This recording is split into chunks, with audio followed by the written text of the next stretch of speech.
Good morning, everybody. You're going to see some changes here with Snowman in the morning, beginning on Labor Day.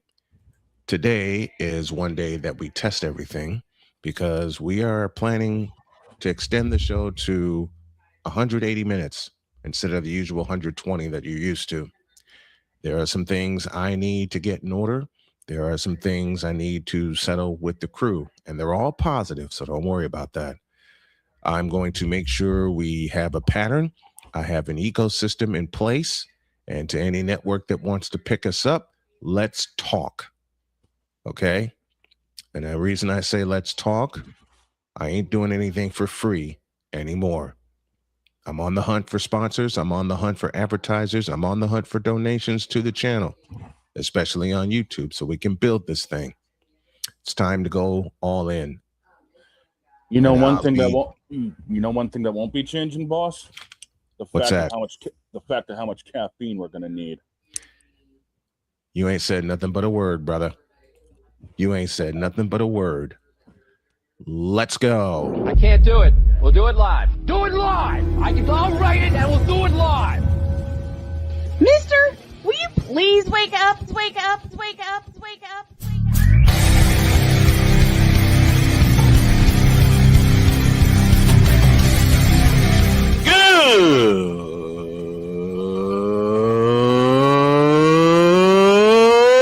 Good morning. Snowman here to all you Brock Purdy and San Francisco 49er haters. Shut up. I got to thank you, Shane. I mean, whatever happened to the games where breaking 100 points was, I don't know, unusual?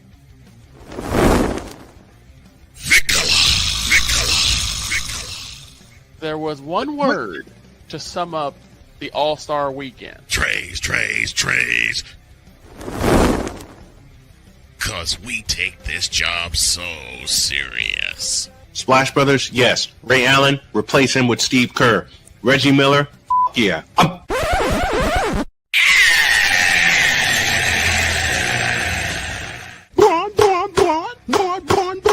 What in the all types of blue hell? Oh yeah, the Shields will be here too. Oh, yeah!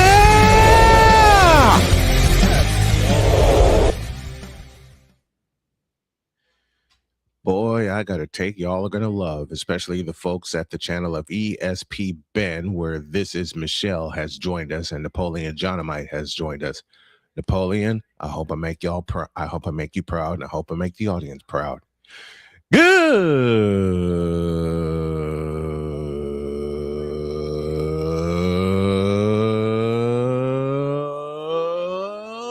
morning, and welcome to the Manic Monday edition of Snowman in the Morning. 180 minutes of pure, unadulterated sports talk and a lot of fun mixed in. Welcome to all of our stations, including WJKS in Indianapolis, Indiana, as well as WOSJ in my hometown of Chicago, and KJBS out in Phoenix, Arizona. Welcome, everybody. Dog, how are you doing today? Man, I'm recovering from two exciting nights of SummerSlam. I mean, the cinema that was told between Seth Rollins and Roman Reigns in the main event last night was absolutely perfect. The cinema between Obafemi and Brock Lesnar. Oh, that match was... That was the only one I had a chance to catch because I was preparing for baseball. But, man, the salute that Brock gave to Oba made me cry. Yes, that's literally Brock passing torch. I mean, that's it. I mean, we won't probably hear an announcement about anything, but that is literally Brock signing off from WWE at this point. Yeah. Man, those two titans in the ring, my goodness. And the callback to the last time Brock was in a cage with Undertaker, the callback tombstone on the exposed wood was beautiful. It was perfect. I'm just glad they executed it without anyone getting injured. Brock protected Oba on that one big time. Good. I watched it back a couple of times, and Brock protected Oba. Good. Very good. Okay. This is Michelle, who is a subscriber to one of my favorite channels in ESP Ben, where he exposes a lot of fouls in the WNBA, and it got me to thinking. I said something on that channel last night, and I'm going to say it aloud. If I can find the button, I'm going to say it aloud right now. So to ESP Ben, and this is Michelle and others, I hope I make you proud.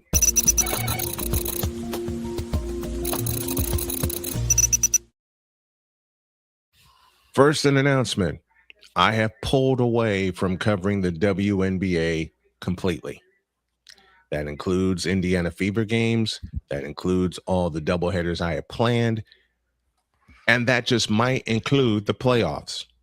Even though the Fever are doing great, they're 8 games above 500 after their loss to Minnesota 108-100, in which the Fever set a record for number of 100-point games in a season. I have pulled away because, well, I'm just going to say it aloud. I have several reasons, but I'm going to focus on 2 of them. Okay. Number 1, give me this button here. The WNBA is full of shit when it comes to the Indiana Fever. I was about to say, I think the biggest reason is going to be the fact that the officiating is complete crap. Mm-hmm. The officiating is complete crap, and the conspiracy they have against Caitlin Clark and the Indiana Fever is full of shit. I mean, look at the fact that Caitlin Clark is on the cover of the deluxe edition of NBA 2K27. Mm-hmm. There you go.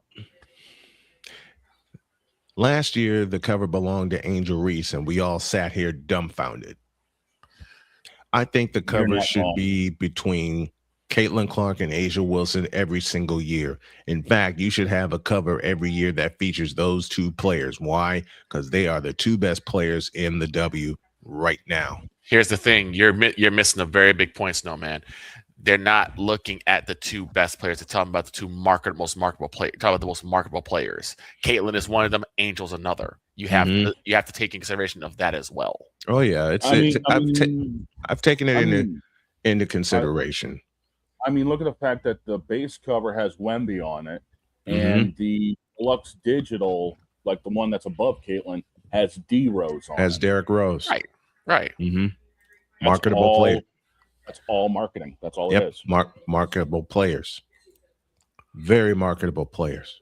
I mean, if they really wanted to market it, they would have put Brunson on the cover of the original one and not Wemby, but that's beside the point. They could have put Brunson.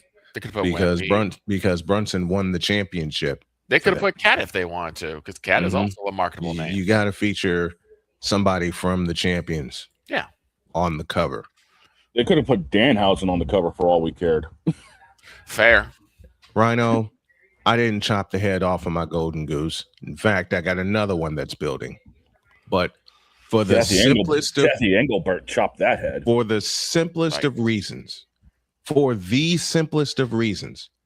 I cannot cover the Indiana Fever, Caitlin Clark, or the WNBA objectively. Allow me to explain. When I got into this business in 1995, the first thing that I was taught by listening to Jim Durham was, yes, you are covering your team, but at the same time, you be objective.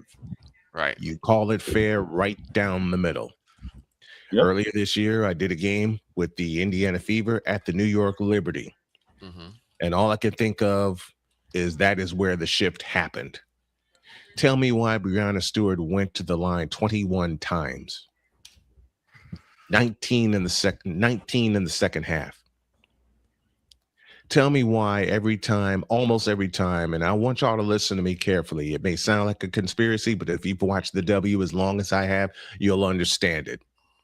Tell me why every time Caitlin Clark and the Fever have the ball, a ghost foul is being called. In a sentence, that pisses me off because it's the most unfair treatment of a team that I've ever seen. In yesterday's game against the Minnesota Lynx, let me describe this one. Sophie Cunningham gets elbowed in the mouth. Mm-hmm. No foul Why call. is Sophie Cunningham called for the foul? After they even reviewed it. They took 2.5 minutes to review it.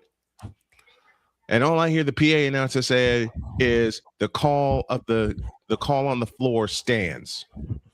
What? Wait a minute. Sophie got elbowed in the grill. And Yeah. By she Nia got Coffey. nailed for the foul? Nia Coffey, and I love watching Nia Coffey because I saw her play at Northwestern. Mm-hmm. Mm-hmm. Nia Coffey elbowed Sophie Cunningham.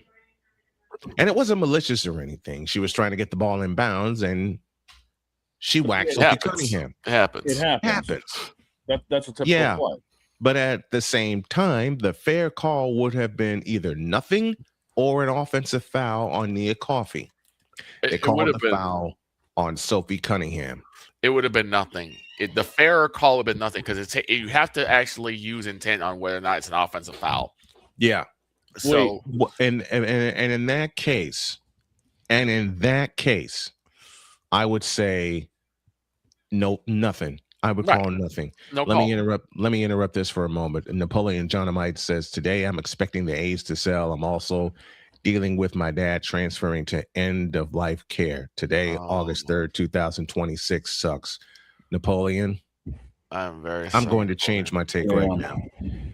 Napoleon, there are two gentlemen here on this panel that totally understand that. Yeah. I'll take you back to June 12th, 2007, when it was my dad's last day. And to this moment, it's the hardest day of my life.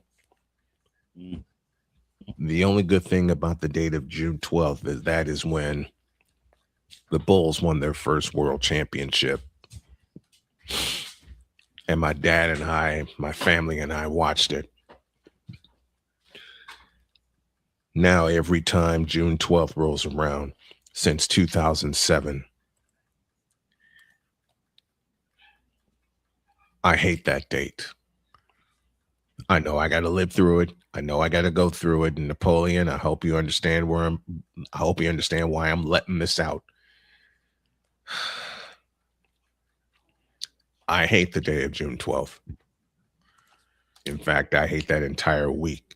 Emotionally, I hate that entire week. Because from the 12th through the 25th is hard. Yeah. Very, very hard. And Victor, you went through that week with me. Yep. You went through that week with me. And it sucked. My dad and I were watching a replay of the NBA Finals that year between the Spurs and the Cavaliers. All he had was a cup of crushed ice. His skin was falling off of his finger, and the fingers were streaking, and he was just a set of bones.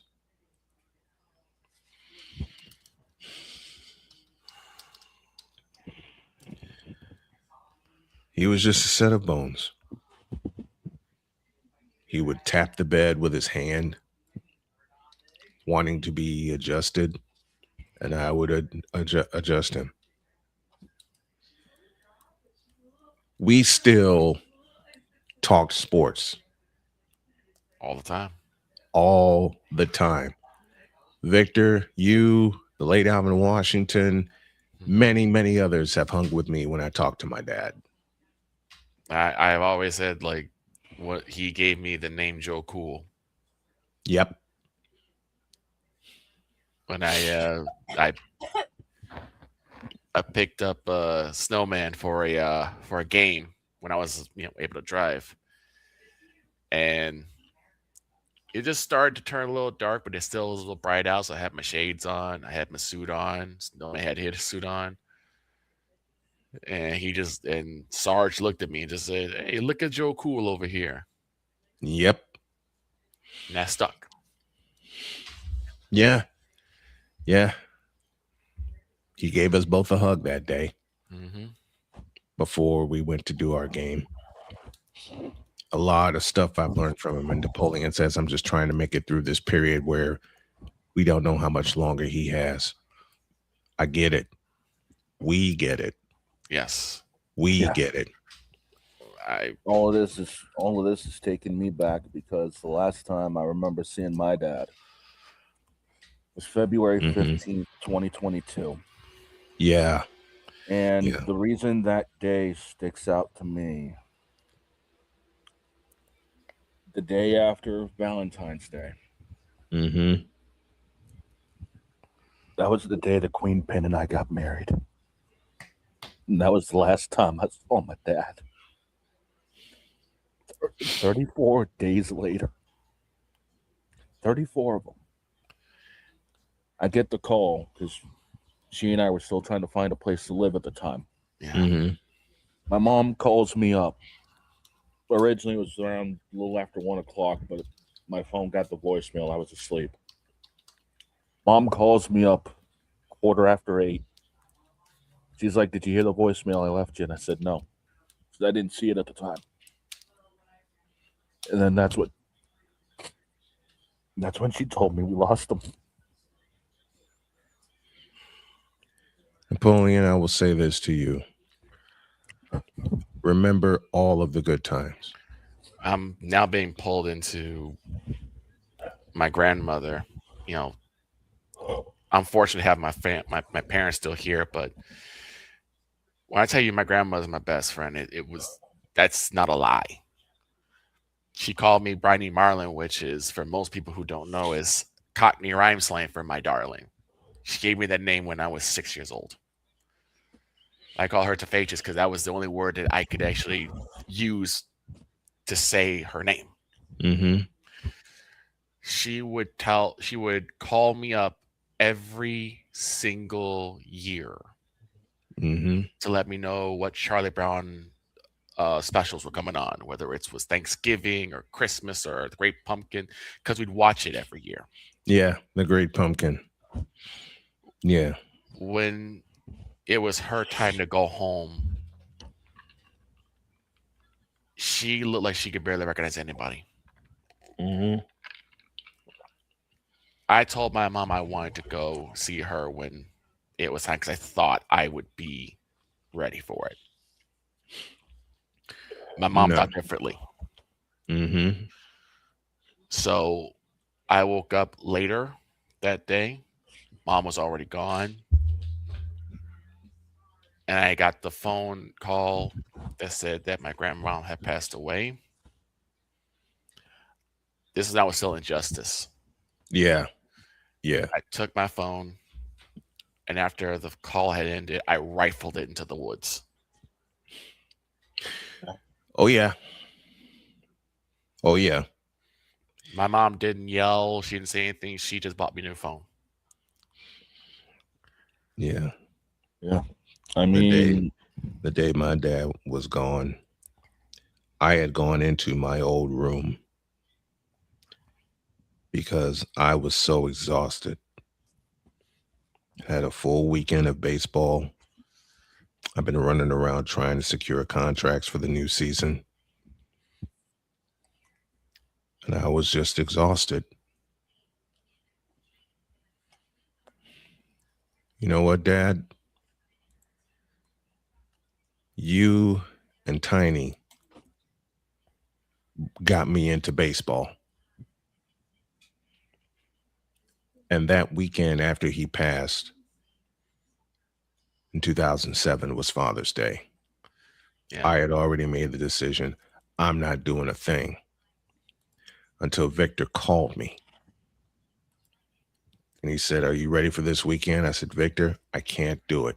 we're living together at a time, Yep. and you made a decision that you weren't going, and I told you that the last place you need to be is alone. Mm-hmm. Mm-hmm. You need to be out there doing what you love to do, especially in honor of him, especially on Father's Day. Yeah. I cried all day, Father's Day. When we did that weekend before my last game, I told everyone on my field, I wished him happy Father's Day, and I said, right now, my best friend and my broadcast partner is dealing with a loss of his father. Just give him some words of encouragement. Give him some words of comfort for me. And they did. Everybody did. The word got around the park so fast. I mean, everybody was coming over to offer encouragement to me. I'll finish the Snowman's take after the break, but got to talk about this, especially with Napoleon going through what he's going through. And Napoleon, you're our brother. You're our brother, Napoleon. We love you. We understand. Yeah, I was about to say I've got a couple of stories as well when we get back.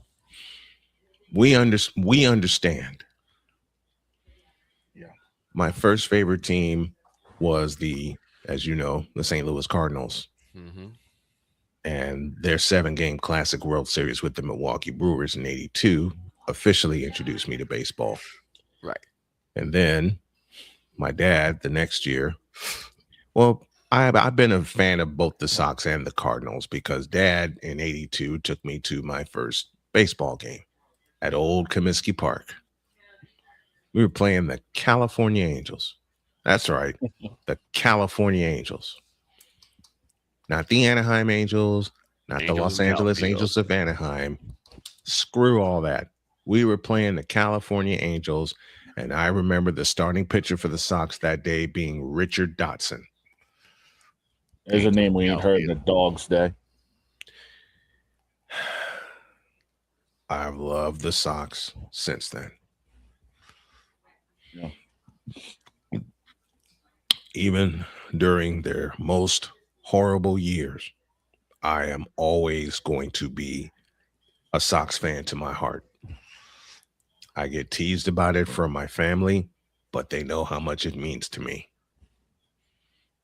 That's why yesterday when I did the game yesterday against the Rays, Mm-hmm. at the end of the game, I yelled out a phrase my dad and I knew so well, courtesy of John Rooney.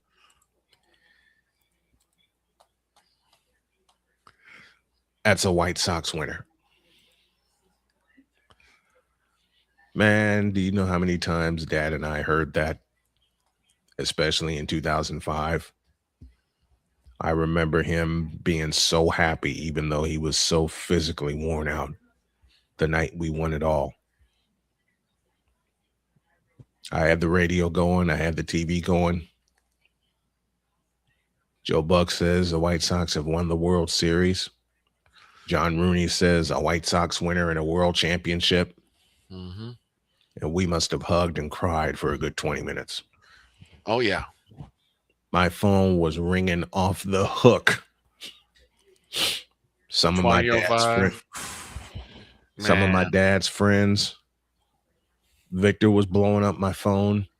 My friend Barry, who took me to Sox Fest in 2005, where I met the great John Rooney. Mm-hmm.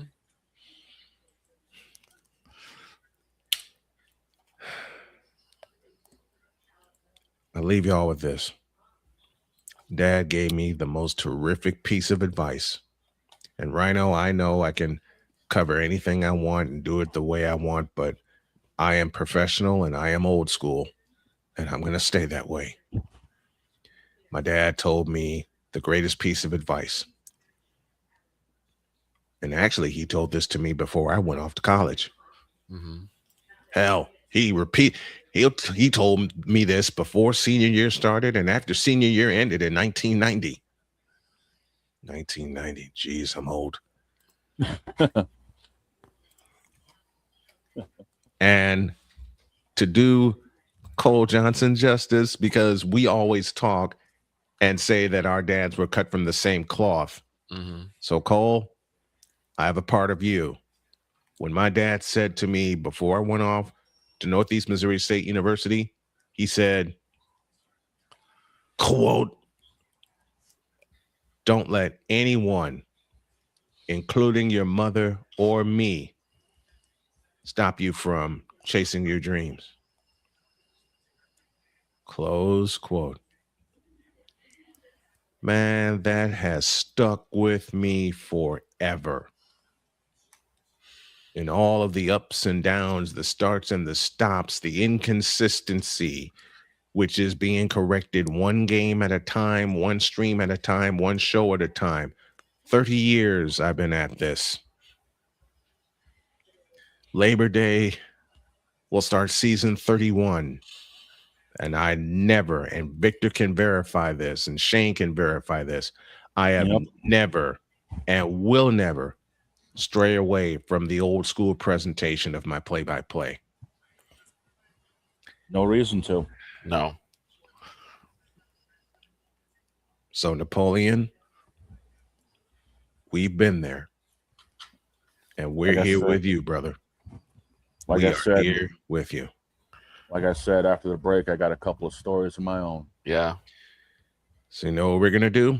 We're going to take a break. We're going to share some more stories. And Napoleon, I'm going to share a couple. Shane's going to share a couple. And Victor's going to share a couple that'll make you laugh your ass off. We'll get to the sports, but we're honoring Napoleon Dynamite today with the message he just gave us. This is for you, brother. Funny stories, funny sports stories, family style. Introduce. This is Snowman in the Morning. The original Think Drink is back. Level up with proven ingredients formulated to crush your competition. No gimmicks, no jitters, no messing around. Just high potency results that keep you moving day or night.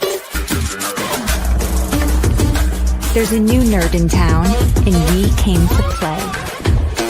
Nerd Focus. Smarter than energy. Here's an important message from the Diabetes Solution Center. Do you like pricking your fingers to test your blood sugar levels? No one does, but it's important to maintain your health. And now, by wearing a small remote device called a continuous glucose monitor, or CGM, you don't need to prick your fingers anymore. It's easy to use and helps you make more accurate diabetes treatment decisions. If you are testing your blood sugar 3 or more times daily, injecting insulin, or using an insulin pump, call the Diabetes Solution Center right now. And if you have Medicare or most major insurance coverage, you may be able to get a new CGM at little to no out-of-pocket cost. Shipping is free, and we'll even bill your insurance company for you. If you are testing your blood sugar 3 or more times daily, injecting insulin, or using an insulin pump, call the Diabetes Solution Center right now to learn how to end the painful finger sticks and get your own continuous glucose monitor, or CGM, at little to no out-of-pocket cost.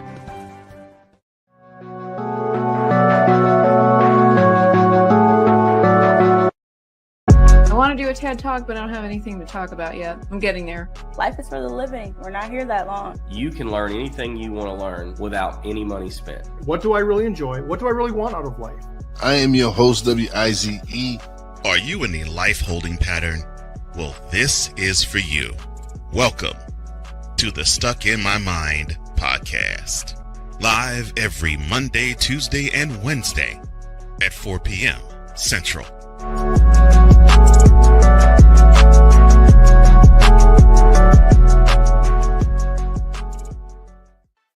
Drew Willingham.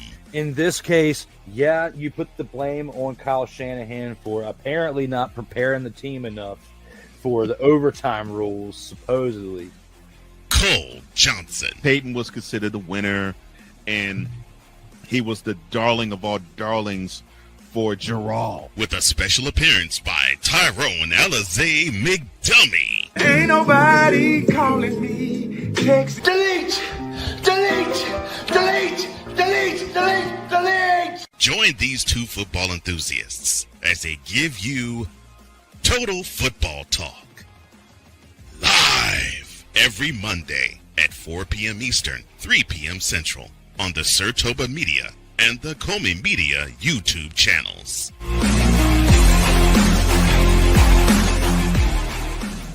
Cause we take this job so serious. I'm sorry, you're what are these things called?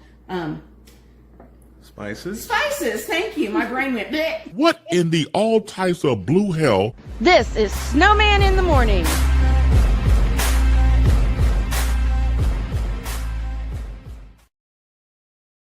That's a classic. That's a classic. Yeah, it is. It's a classic. Halfway through the hour, we're going to give you an ID. This is Snowman in the Morning. You're listening to WQVZ, 1700 AM Mission Radio. You're listening to WJKS-TV, your Hoosier Sports Home and Indiana Sports Hub play-by-play voice. You're listening to WHDR-DB, your radio home and voice of the Carolinas. Speaking of the Carolinas, we got a little business with Jay Spivey.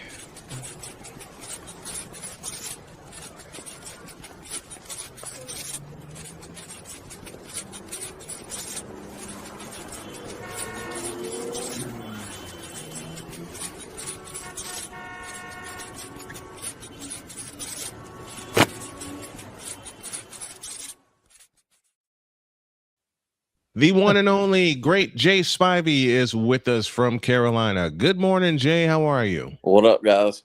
What's happening, Jay? And boss, I was actually going to call an audible and hold my stories till the second hour because I saw Jay showed up. Yep. So. Yep. And I got to do it again because I did it last time. From North Carolina, professional Jay Spivey. I'm glad you corrected that. It is North Carolina. We're better than South Carolina. Thank you, Ray. For all those people Ray that Clay. always say the Carolinas instead of the Virginias and the Dakotas. Right. It's right. North Carolina. Right. We're separate states. It is, and they are. At least you don't have to deal with Alarm Island and the Gamecocks. Well, Jay, I was born off of Camp Lejeune, so if anyone knows about North Carolina, it's me. It is all. I lived in Carolina for 2 years. My family and I did. It is indeed North Carolina. And in fact, we thought we were going to take a trip to South Carolina. Wound up sleeping in. You don't want to go there. No, I don't. And a lot of what I've seen recently is a lot of broadcast jobs pop up, and they're all in South Carolina, and I deleted them all. There you go. All right, let's get down to business. Jay, what the hell has happened to the Atlantic Coast Conference in football? I had this discussion with you every year. There's no such thing. It's a joke. It is, man. It is. It's totally irrelevant. Mm-hmm. But I cannot get this through to the apologist around here.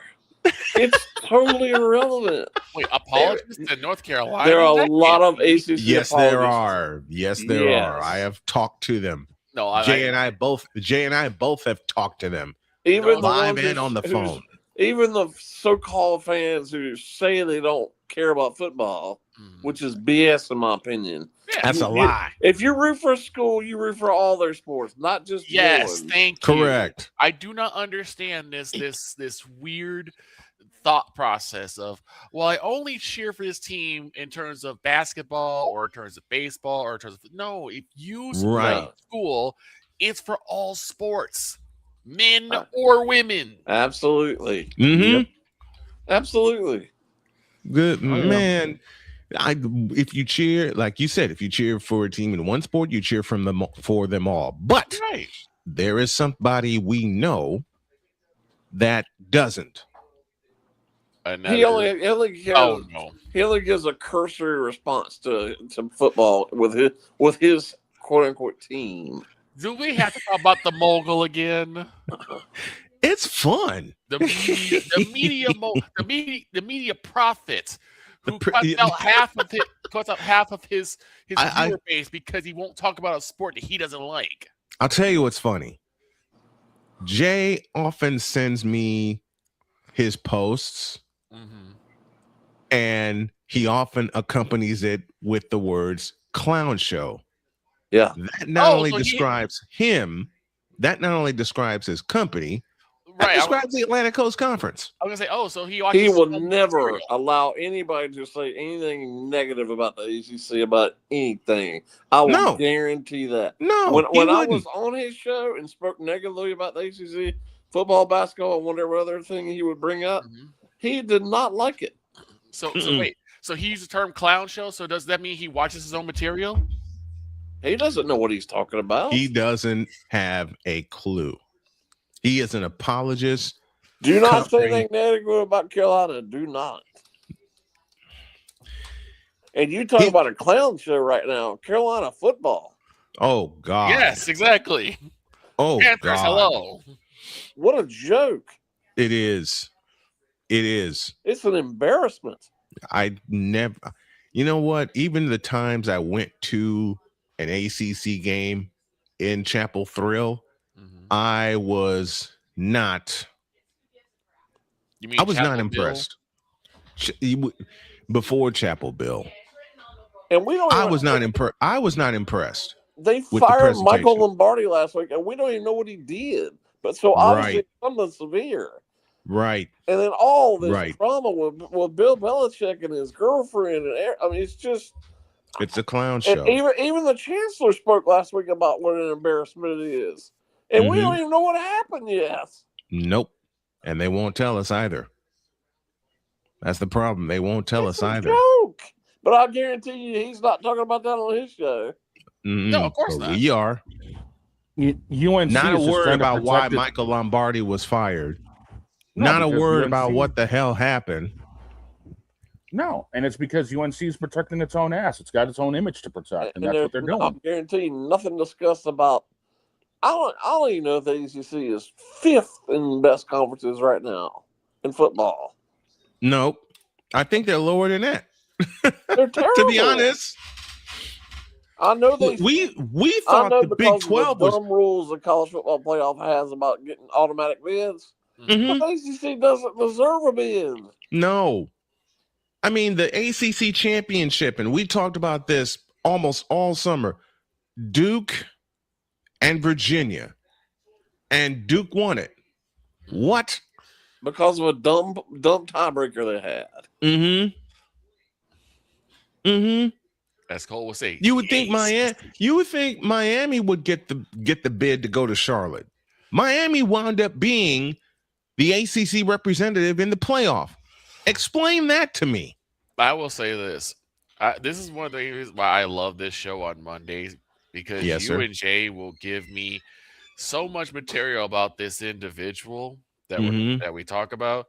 And I'm like, okay, he can't get any stupider than what I heard last week. And then you guys bring up something else. I'm like, never mind. I retract my statement. He is stupid.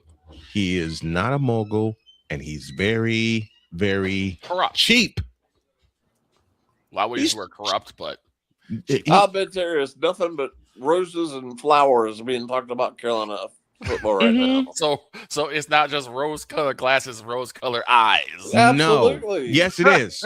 Yes, it is. It's not just rose-colored glasses. I bet nothing's been discussed rose-colored about Lombardi on that show. It's rose-colored. It's rose-colored eyes. I have not seen.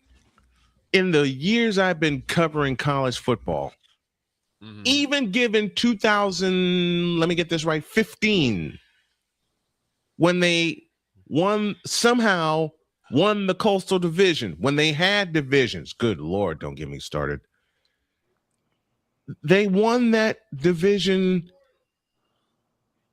and then they got whacked by Clemson in the ACC championship game.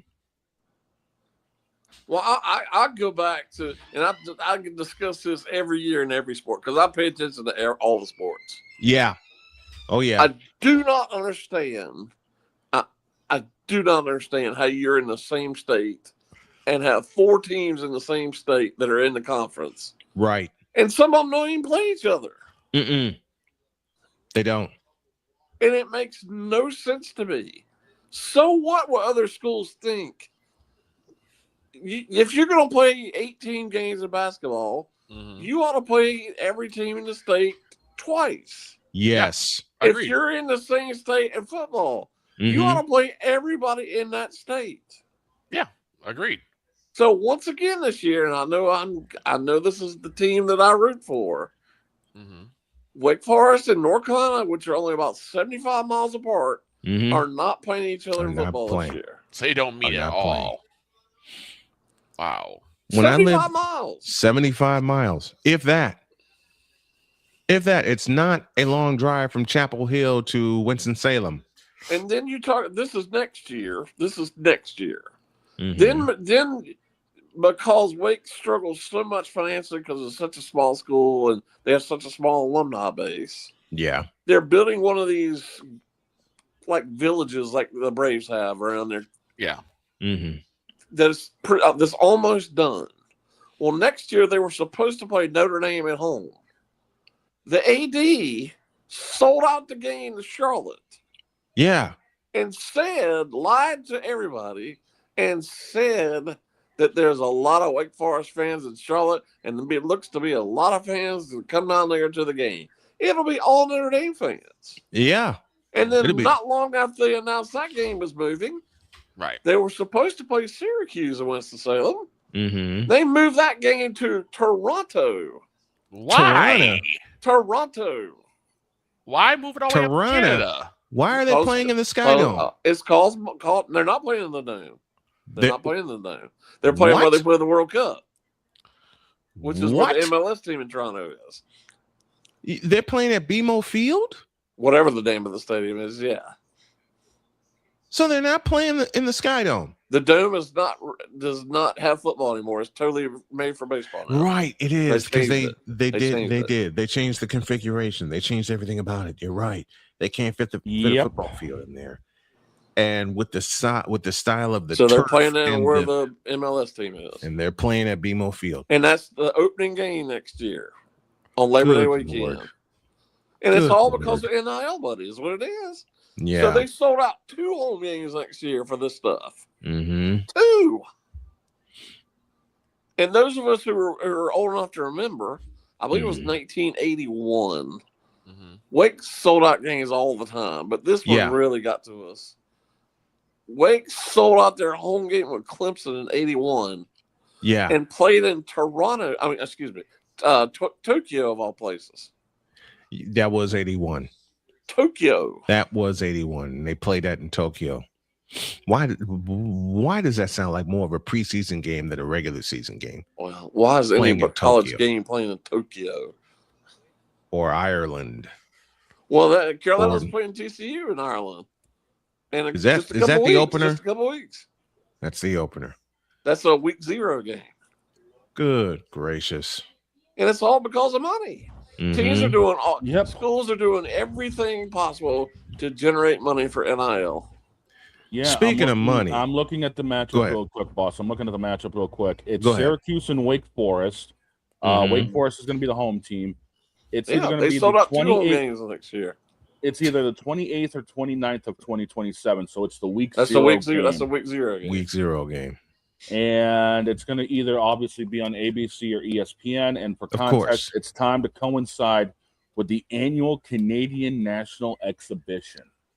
Yeah, okay. Good grief. It's called money. It is called money.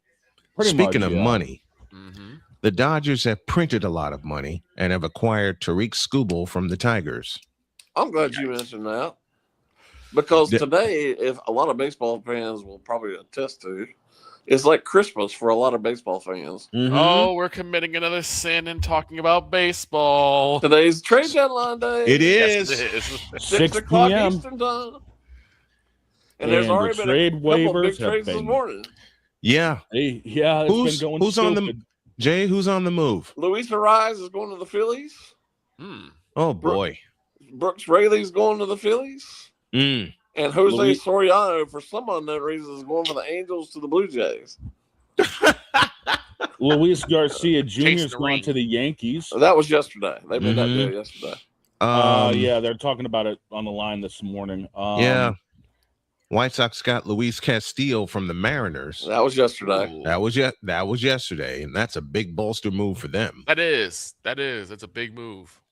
Because what have I said all year about the White Sox? What is the one piece that I said was missing from the White Sox this year? Even though they are at a 3-game lead, by God, I love it. A 3-game lead in the Central Division, and they took a little Jay bit of a gamble.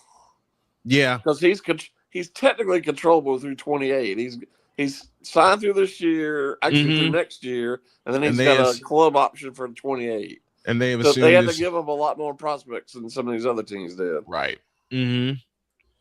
Well, also your White Sox, their boss, added Huascar Brosban from the Mets, and they also added Jose Urquidy, former Astro. So they got a couple good. They got a couple good arms. They to go back to Skubal. All these people that are mad at the Dodgers, I'm not mad at the Dodgers. It's not the Dodgers' fault. They're doing what's within the rules. I don't blame the Dodgers for doing this. They are. But to me, the issue is the rules. I mean, I looked last night. Not only, they fleeced the Tigers. The Tigers got nothing in return. They got nothing. Jay, you'll agree with me on this one. What's the old saying that's always been out there? Don't hate the player, hate the game. Exactly. Don't hate the player, hate the game. I'm not upset with the Dodgers. It's not their fault. Me neither. Because Jay, as you said, they're within the rules. They're within the rules, which represents the problem, which is why there will not be baseball next year. This represents, and I said this as soon as it happened Saturday night. We're in for a long lockout because of this stuff. Yeah, there were not. Right. I don't think there'll be any. Let me ask the question then. Will we see baseball next season? I certainly hope so, and I hope so. I hope they kind of realize what a mistake they're making, because every time they do this, it ruins a good product. Yes, it does. Despite the mogul, I hope we get baseball next year. I hope we get just despite the mogul. I hope we get a full season next year. The mogul doesn't doubt it. The mogul doesn't care. I care deeply. I care deeply. I just shared a story about my dad and my grandpa getting me into baseball. Yep. Okay. Baseball is, in terms of sports, baseball is my first love and always will be. Even though the first game I ever called was a basketball game. And then the following year, I've gotten into football. Baseball is my first love, period. And it made me cry 3 years ago when my wife decided to surprise me on our anniversary week where we went to Branson, Missouri on our vacation. She decided to surprise me with a tour of Kauffman Stadium. Kauffman Stadium, yep. The K. And that's for you, Droid. A tour of Kauffman Stadium, and Jody couldn't get the full package. So I went in, we started the tour, and she looks at me and she says, "Tell me something about you." I said, "Well, I've beaten cancer." She froze. My tour guide froze. And she said, "You did what?" I said, "I kicked cancer in the ass." "What kind?" "Stage 4 pancreatic." You know what she told me? She said, "I'm taking you up to the broadcast booth anyway." I love baseball dearly. I do. And I have fallen back in love with calling the game in witness of the games I did Saturday and Sunday against the Rays. Jay, how long do you think the lockout will be? Well, the way things are going right now, I hate to say this, but I got to believe it's going to be the whole season. Oh, boy. Yeah, I'm thinking that too. I just hope cooler heads realize that it would be a huge mistake. Oh, yeah. So basically, that would The thing mean about this is I really think a lot of owners want this. Yeah, especially the small market teams. I think they actually kind of like what the Dodgers are doing. Yeah, but they'll never admit to that. No, they won't. They won't. They're going to drive away fans. They're going to drive away fans again. Just the tax bracket alone, because they have that apron in baseball. Just the tax bracket alone, not salary. The Dodgers are paying $165 million. For that tax bracket. Filters down to the smaller market teams. So the smaller market teams love the Dodgers doing this. They do. And the fact that there's another issue, and again, I don't blame the Dodgers for doing this. They have about 15 players now, and I don't know the exact number. I just saw this yesterday. Okay. That have deferred contracts up until like 2045. 2045. Yep. Droid, let me get your thoughts on the Skubal trade. Did he? I have no thoughts because my Royals are terrible, so it doesn't affect me. It's not going to affect the non-existent playoff run we were going to have. It doesn't affect anything involving me. So, in my opinion, I don't care what the Dodgers do. I really don't. I've gotten it's the thing is, like, we've seen the Dodgers do this before. So we're there. You shouldn't be surprised. You shouldn't be so upset when the Dodgers are just doing Dodgers things. Yeah, the same was true about the Yankees a long time ago. The Yankees were doing I read Yankee last things. night where the Dodgers are likely done making trades. No, they're not. No, they're not. They're gonna make more not. trades today. They are not done, and they won't be done. They want that 3P. And the fact that, like I said earlier, that the Tigers let them fleece them and didn't have to give up any major prospects for Skubal is beyond words to me. You know, I think we all got the hint, even a couple of years ago, that Skubal wanted away from Detroit. I think we all got that hint a couple years ago. And what's horrible is what Jay said. The Tigers got fleeced. So now it's like, now what for the Detroit Tigers? This is a team that was in the playoffs a couple of years ago. This is a team that wiped out a 15-game lead in the Central Division. No, that was Cleveland that did that. My mistake. I retract that. This is a team that led the Central Division by 15 games before they were caught from behind by the Cleveland Indians. And yes, I said Cleveland Indians. Detroit is headed for some real dark times very fast. Hello? I'm here. Oh, you went silent there. I don't understand. Much like, and I think this is analytics driven in a lot of ways. Yeah. Much like the Red Sox have done, although they've come back and played much better recently. And the Astros, I don't understand why Detroit acts like a small market team in a large city. I don't either. I don't And the Red Sox and the Astros have done the same thing. I mean, look at the players the Astros and the Red Sox have let go. And the Tigers don't remind me what we've done up here in Boston. Listen, the surprise, besides the Boston Red Sox and the White Sox, obviously, the surprise lately has been, once again, the Houston Astros. Father O'Shaughnessy drinking again. In the last 12 games. 11-1 in their last 12. They trailed the West Division sometimes by at least 10.5 games. And look who's sitting up top at the trade deadline. And the look Red who's Sox sitting up top at the trade deadline. 3. Yep. They went on that 14-game winning streak. And they started it all. They just swept the Dodgers in LA. Yes, they did. Yeah, the 6th straight road sweep for us. Because they came to Chicago. They came to New Comiskey Park and kicked our ass. Okay? With a 3-game sweep. And we see y'all beginning tomorrow, and we want some revenge. Anyway. Good luck with that. I know. Boston's too hot right now. But anyway, to say for me that this season has been upside down is an understatement. It's a total understatement. But I mean, what is there not to think that there's not going to be a lengthy lockout next year? Right. It's gonna be lengthy because it's very competitive. Baseball's very competitive right now.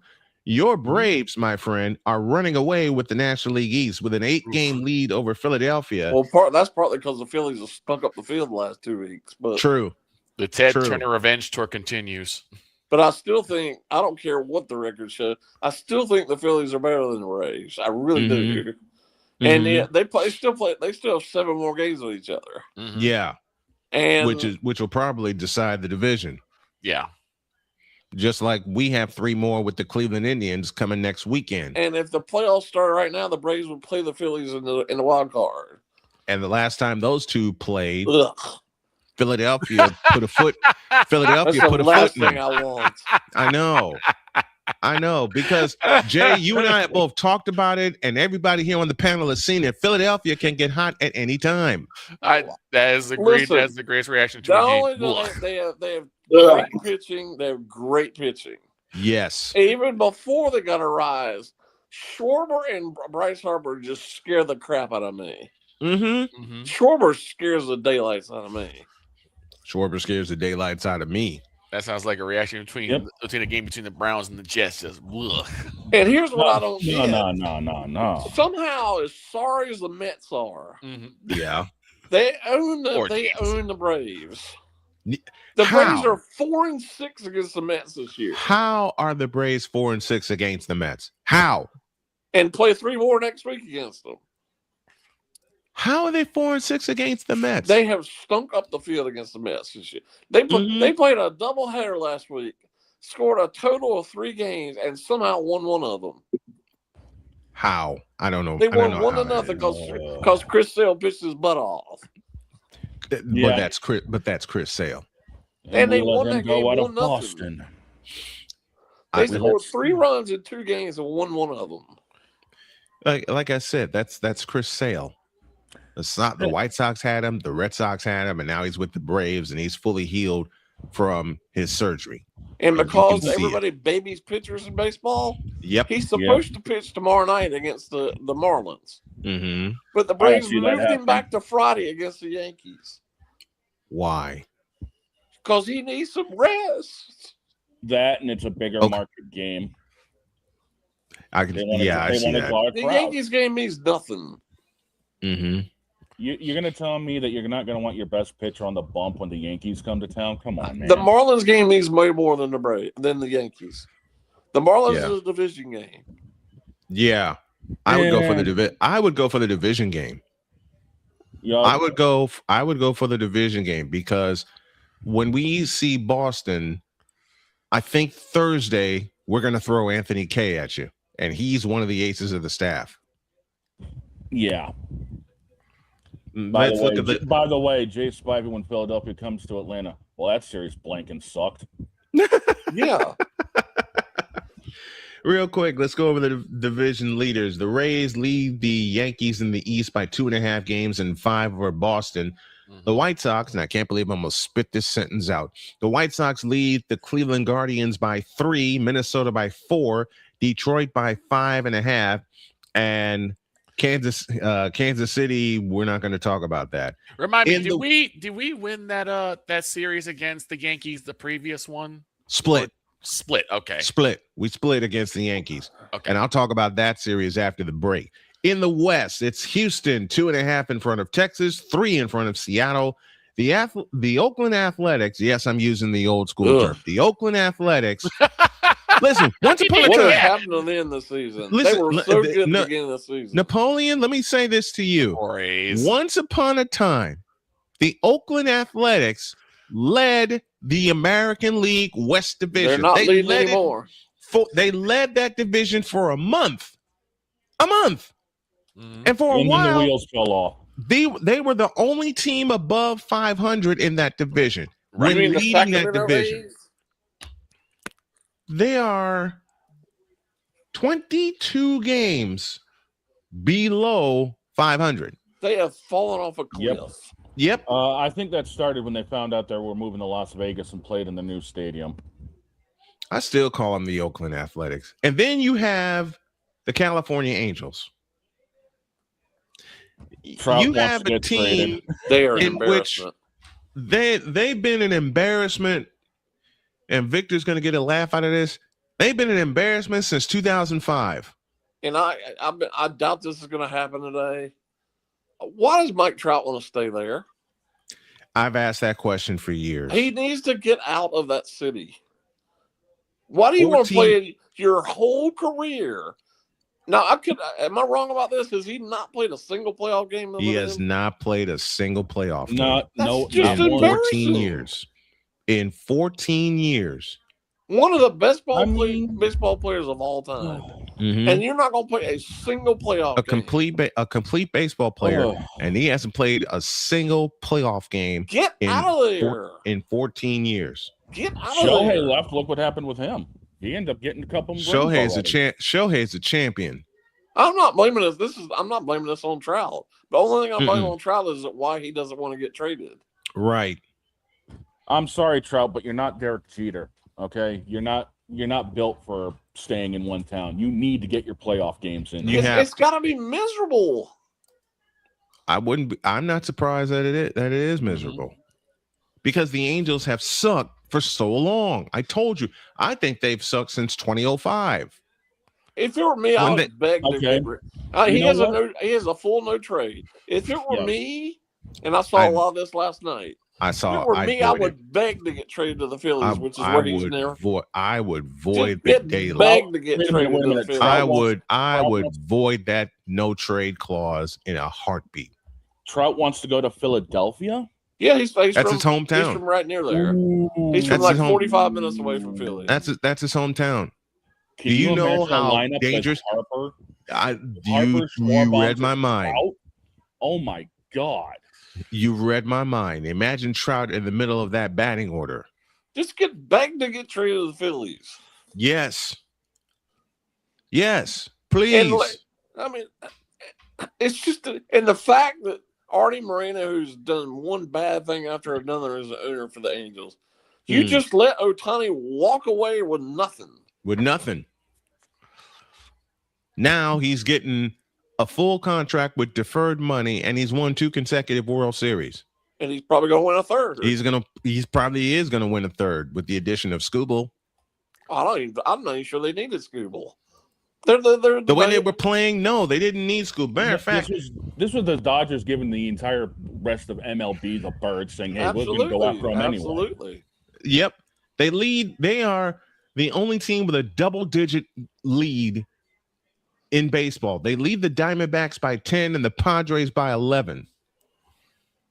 It would take a monumental, like Highway 405 collapse They're for the not- Dodgers not to no. win the series. They're They not. have so much They're not talent. going to collapse. They could sleep they're for the not. next month, and they're going to win the division. Easy.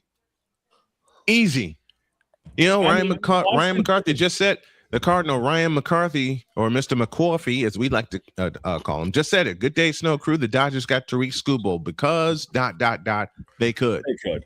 Yeah, absolutely. And look at it this way: they already had Snell. Yamamoto has been kind of iffy at best, but he's forming around. And then, of course, you got the legend that is Showtime. Shohei Ohtani. Well, I told a friend of mine this yesterday. Mhm. Because there are so many teams that are analytically driven and want to keep all their prospects. Yep. The 2 teams who should have gone after Skubal and didn't, apparently, the Brewers and the Rays should have both done whatever they could to get him. Yes. Because Agreed. neither one of them have ever won a World Series, and they both have the team that could win the World Series. Mm-hmm. Go for it. Go for might be yours. last I think chance the you get a Brewers chance to go for it. The Go Brewers for would have it. been a better fit because look at the 1-2 punch of Skubal and Mizorowski. Yeah. And Could you Chad, imagine- and could you they imagine have a third facing ace Skubal in and Mizorowski? in fact, they have a third ace in Chad Patrick. Go after I him. mean, didn't But instead, Mizorowski you're gonna let strike the out? Dodgers just steal him for nothing. Mm-hmm. Didn't Mizorowski strike out like 13 Angels yesterday, even though he gave up 2 runs. Yeah. And he put on a hell of a performance. I mean, come on here. Even in a loss, this man's getting double-digit strikeouts. Listen, how dangerous would that Brewer staff be with Mizorowski, Chad Patrick, and Tarik Skubal? That would have been lethal. I mean, as it is, the Dodgers already had 3 knives up against everyone's throat, and now they've added a 4th with Skubal. So, I mean, what's the point here? Yeah. What's the point indeed? All right, we're overdue for a break. Jay Spivey joins us to talk baseball. And yes, we talk baseball every Monday on this program. And Jay, I want to thank you. I love you. Thanks for being here. We'll see you next week. All right, guys. Later, Jay.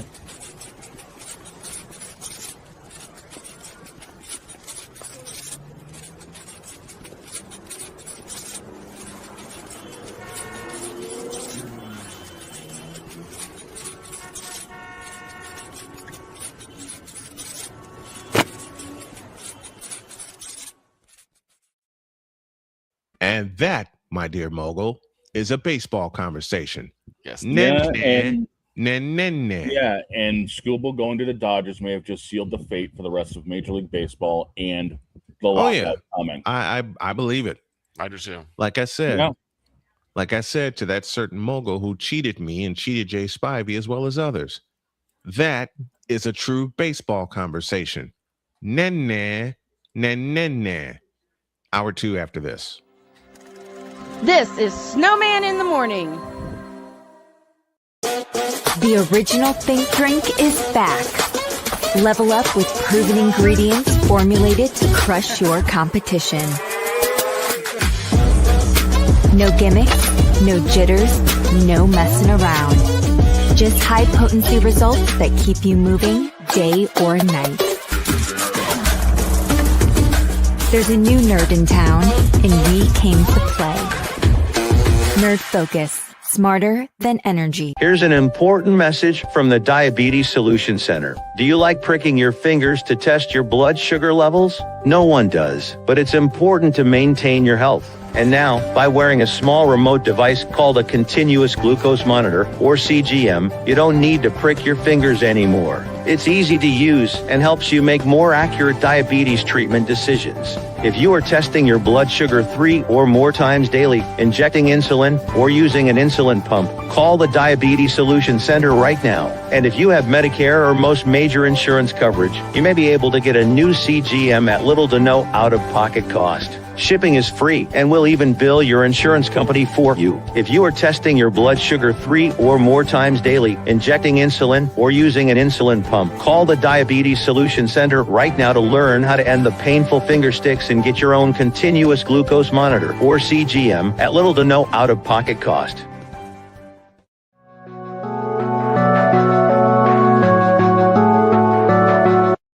I want to do a TED Talk, but I don't have anything to talk about yet. I'm getting there. Life is for the living. We're not here that long. You can learn anything you want to learn without any money spent. What do I really enjoy? What do I really want out of life? I am your host, Wize. Are you in a life holding pattern? Well, this is for you. Welcome to the Stuck in My Mind podcast. Live every Monday, Tuesday, and Wednesday at 4 p.m. Central.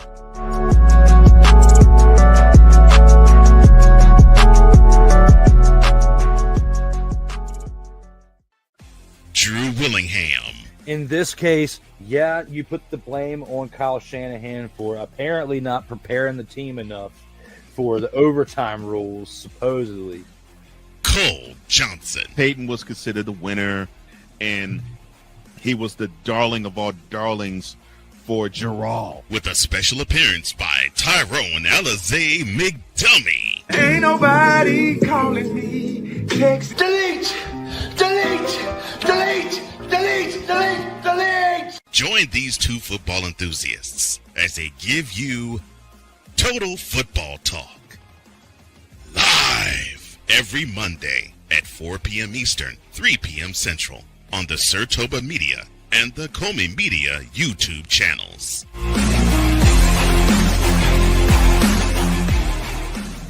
Cause we take this job so serious. I'm sorry, what are these things called? Spices. Spices. Thank you. My brain went bleh. What in the all types of blue hell? This is Snowman in the Morning.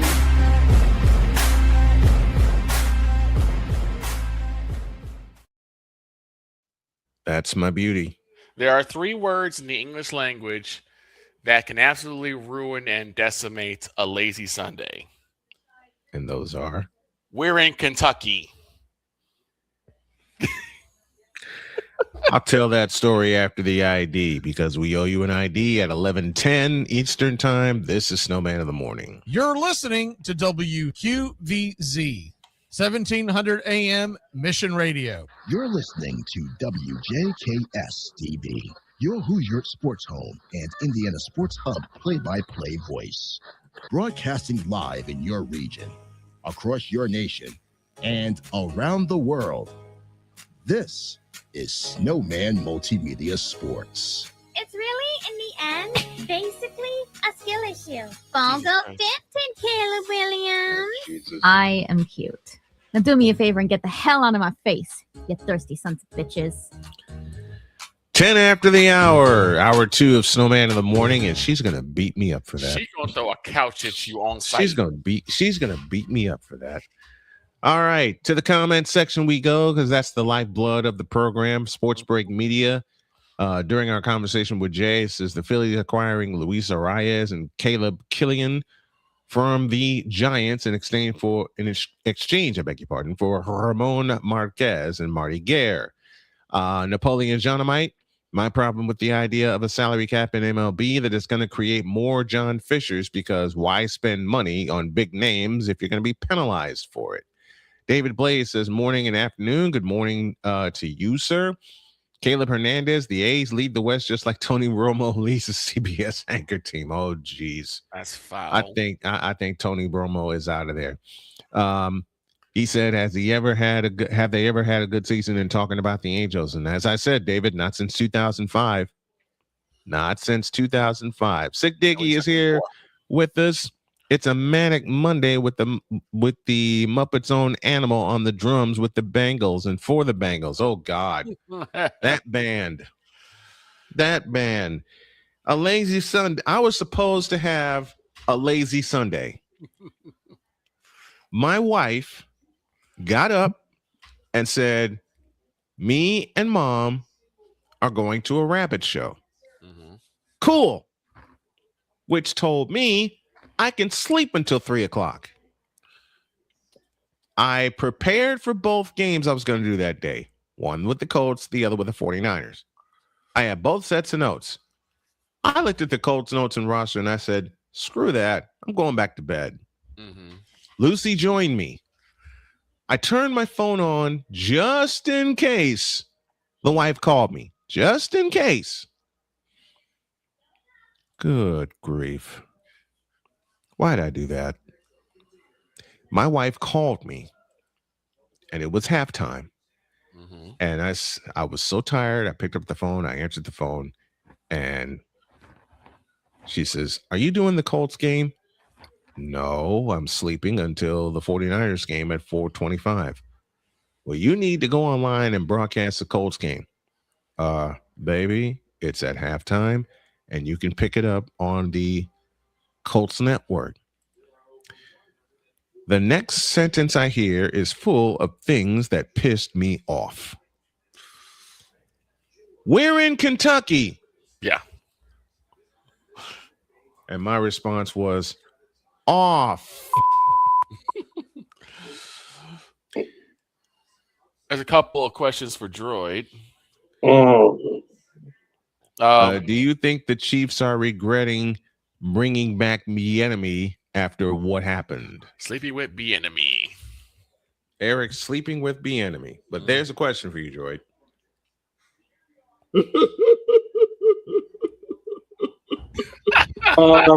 Meanwhile, with hour 2. So there you go. I'm just gonna say, Bieniemy is probably one of our best offensive coaches we've ever had in Chiefs history. Right. We won 2 Super Bowls with him as our coach, including one on a poster that I have in my room that has Mahomes, Frank the Shark Clark, Travis Kelce, Tyreek Hill, Tyrann Honey Badger Matthew, and Damian Williams. 54. You mean to tell me you got Super Bowl Travis 54. Kelce, you got Travis Kelce on a poster without Taylor Swift? Wow. I also have a picture of Lionel Messi without a World Cup, but you know. Oh, ouch. Ouch. Cup, pow. Yeah. Yeah, Dale he's spicy today. España. Dale España. He's spicy today. Lord. As Jay Uso would say, bap, bap, pow. But honestly, I don't personally. I do not care what Mr. Bieniemy does, as of course, because what am I to say if he coaches us to another Super Bowl? Like, he's not my coach. He is. I actually do have a question for you also, Troy. Oh Lord, don't hit me with no bouge. No. I'm being very, very serious. Okay. Has there been any updates on Patrick Mahomes' progress? What is the prognosis for his return? Will he be back? So, in practice throwing, he looks okay. He's buckling a bit on his favorable knee, but that's probably because it's had so much strain. So I wouldn't see that as a worrisome sign. I'd see that as like keep an eye out for it. Okay. Yeah. His throws look on target. Justin Fields overthrowing his usual in practice. Well, I'm not even lying. I'm not even joking. I watched 1 minute of film of KC Chiefs practice, and the first ball Justin Fields throws, it's to Rashee Rice. It's going. It's over his head. It's to the defender. Come on. Look, that's the problem. I know you're not joking. Throws to Jesus Christ. Oh, Jesus Christ. No, throws to his, He throws his to favorite blade of grass. He throws to the hot dog guy in the 4th row. But it's He just throws to the Kansas City Mavericks. All right. So damn. So something else I also wanted to bring up about Mahomes is like I hear the concern because the biggest concern is, well, what if he re-injures? And I completely understand the worrisome of that. Yeah. Because if he re-injures, yeah, you realize who we got to rely on now. Then you have, then you really have, you really have to rely on Justin Fields. Or just would be the cornerback we'd have to rely on. And at that moment, I would say, Mr. Brian Snow, I quit. He will break glass on the season. I will. Every time you say, all right, Droid, the Chiefs versus. By God, that's Austin's music. Listen, my gosh. All jokes aside, I'm actually really excited for this season, especially in terms of the Chiefs. I'll just make this a Q&A for right now. Bring your football question since we're talking football. Bring your football. By the way, Droid, just be glad of one thing. It could be worse. It could be Dak Prescott. Oh, Jesus. No, I'd actually, dude, I hate on Dak Prescott just as much as the rest of the panel, but he's a genuinely good quarterback. It's just, he has his moments. He's not Justin Fields. He can actually throw the ball. True. I mean, dog. You remember you used to have Mac Smith. and Cheese Jones on your team. I wouldn't. Yeah, you used to have Mac and Cheese Jones, sir. I got something about mac and cheese. I'll talk about that in a moment. Damien dropped me a question. He says, question for Snowman. How worried are you with Pearsall being out for the season? I'm not. That is true. I kind of figured that Pearsall was still dealing with lingering injuries. But I'll give you two main reasons why I am not that worried. Okay. Number one is Mike Evans, and number two is Deebo Samuel. I wouldn't trust it. Deebo. Yeah, I do. Deebo is familiar. Deebo is so familiar Yes. Debo's back on a 1-year, $7 million deal with San Francisco. I am not worried.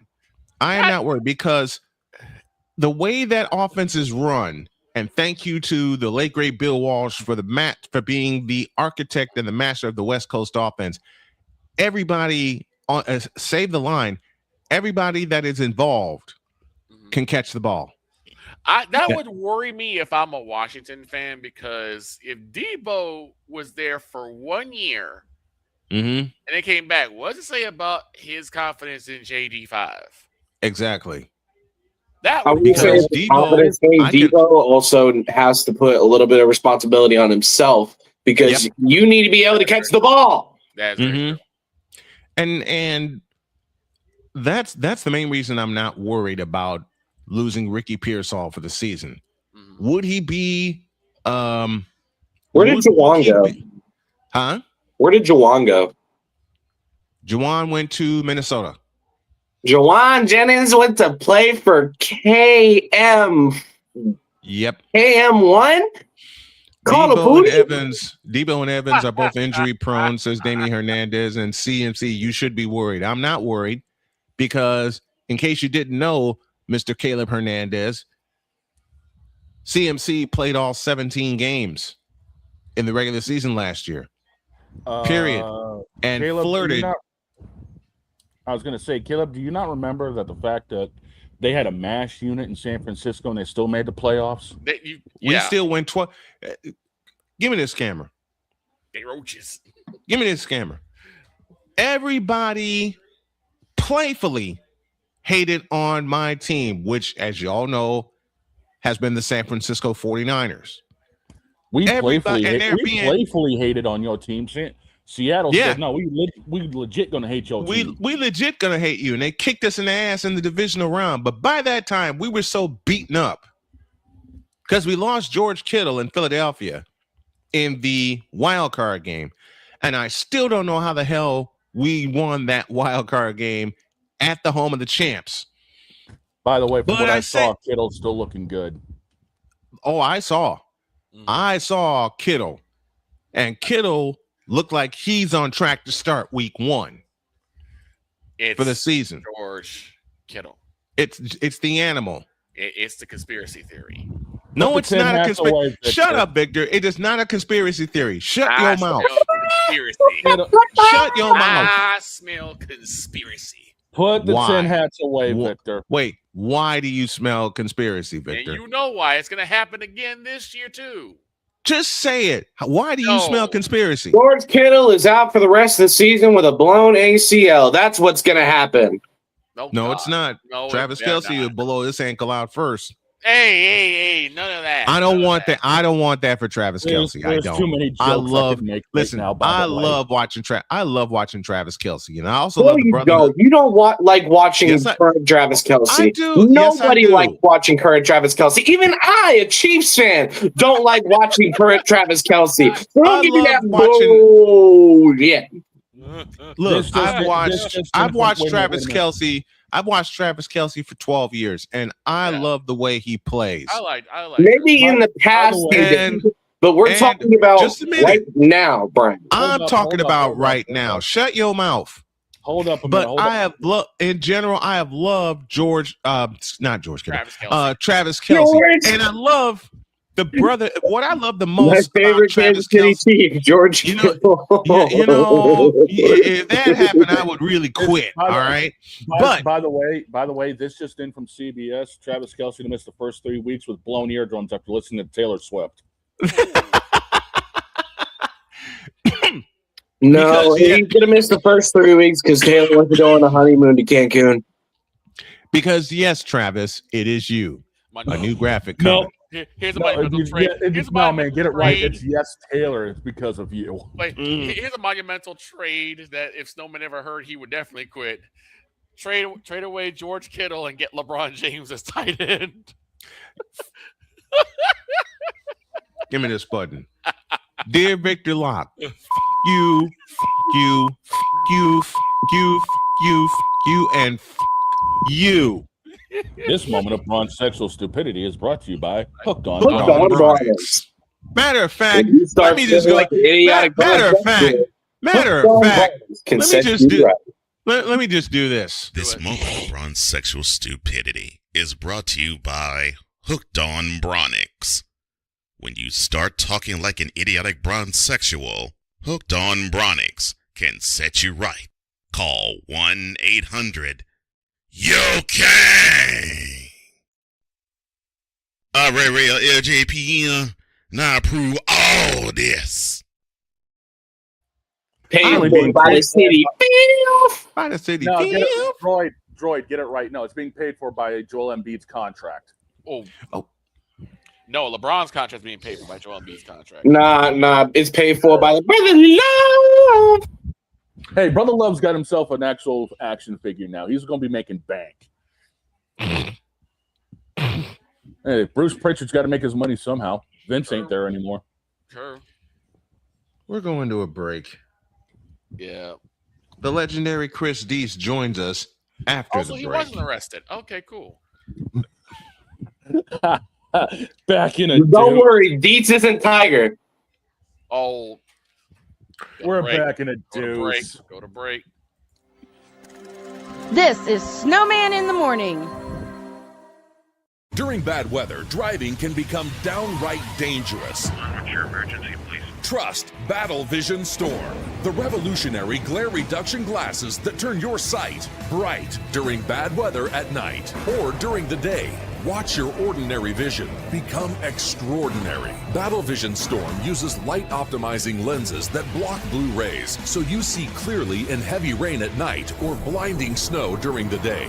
Heavy rain, snow, sleet, or fog can make it impossible to drive. Not with Battle Vision Storm. Get your Battle Vision Storm for only $19.99. But wait, due to rising costs and supply chain shortages, this may be your last chance to get your very own at this low price. There is a strict limit of 4 Battle Vision Storm per order while supplies last. Don't wait, order now. Call 1-800-483-6319 or visit battlevisionstorm.com. So call 1-800-483-6319 now.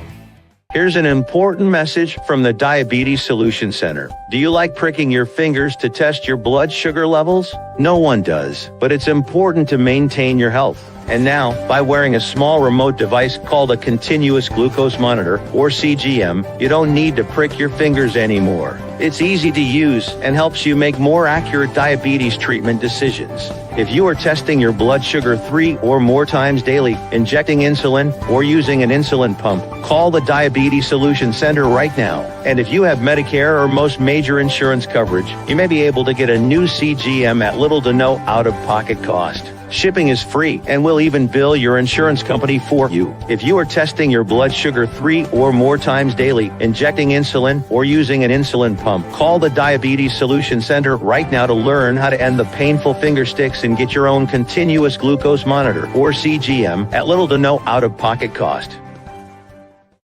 Whether it's news, the largest egg producer finds bird flu in chickens at a Texas plant, weather, devastating tornadoes rip through the heart of the United States, inspiration, a breast cancer survivor completed the journey of chemotherapy and now begins a future one of matrimony, or sports. Michael Jordan is shown on a photo with Diddy. LeBron James has a video extolling the virtues of a Diddy party.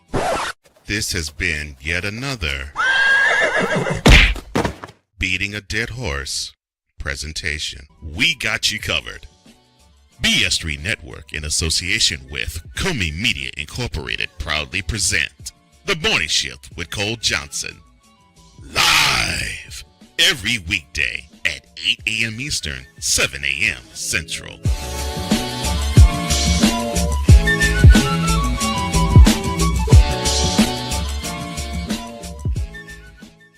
Because we take this job so serious. And Father O'Shaughnessy need to go to hell. That's what he needs.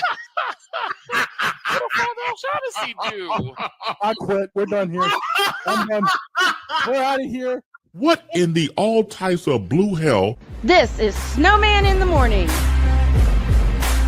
Oh, you know, my cousin, I still don't know what the hell I did. He told I need to go to hell. I still don't know what the hell I did. I don't know what the hell you did either. I mean, just because I'm in the New England fan doesn't mean I need to go to hell. I already live there. I'm confused by Damian Hernandez's comment. Hooked on Broncos is paid for by Fry Eagles Fry. What? Hooked on Broncos. No, that'd be paid by Uma Musume. Right. Fry Eagles Fry. That is on a t-shirt. That's stupid. All right. On a t-shirt. Halfway. It is a t-shirt. It's going to be at least. It'll be a t-shirt. Oh God. If I have something to say about it, it will be a t-shirt. Halfway home through hour 2. Here's an ID. Broadcasting live in your region, across our nation, and around the world. This is Snowman Multimedia. We need to see it. Put somebody in the middle of the field. It's really, in the end, basically a skill issue. Jesus Christ. Well, that game sucked. You fool! I'm on Alarm Island. What is that? Give me them cocks. Now get out my face, you thirsty bitches. Now get out of my face, you thirsty bitches. Now get out of my face, you thirsty bitches. Now get the hell out of my face, you thirsty bitches. Wise. The way you broke my quote up was wise in the middle of it. That's nice. What gets me is the back and forth between Dietz and Jen. Yes. Oh my gosh. Christ. Here's Dietz. Passionate. Come after me. I'm a man. I'm 40. Unflinching. Let's go back to losing. Parking was easier. Unrelenting. They're not going to keep him off the field tonight. Totally. This one has a chance. Dietz.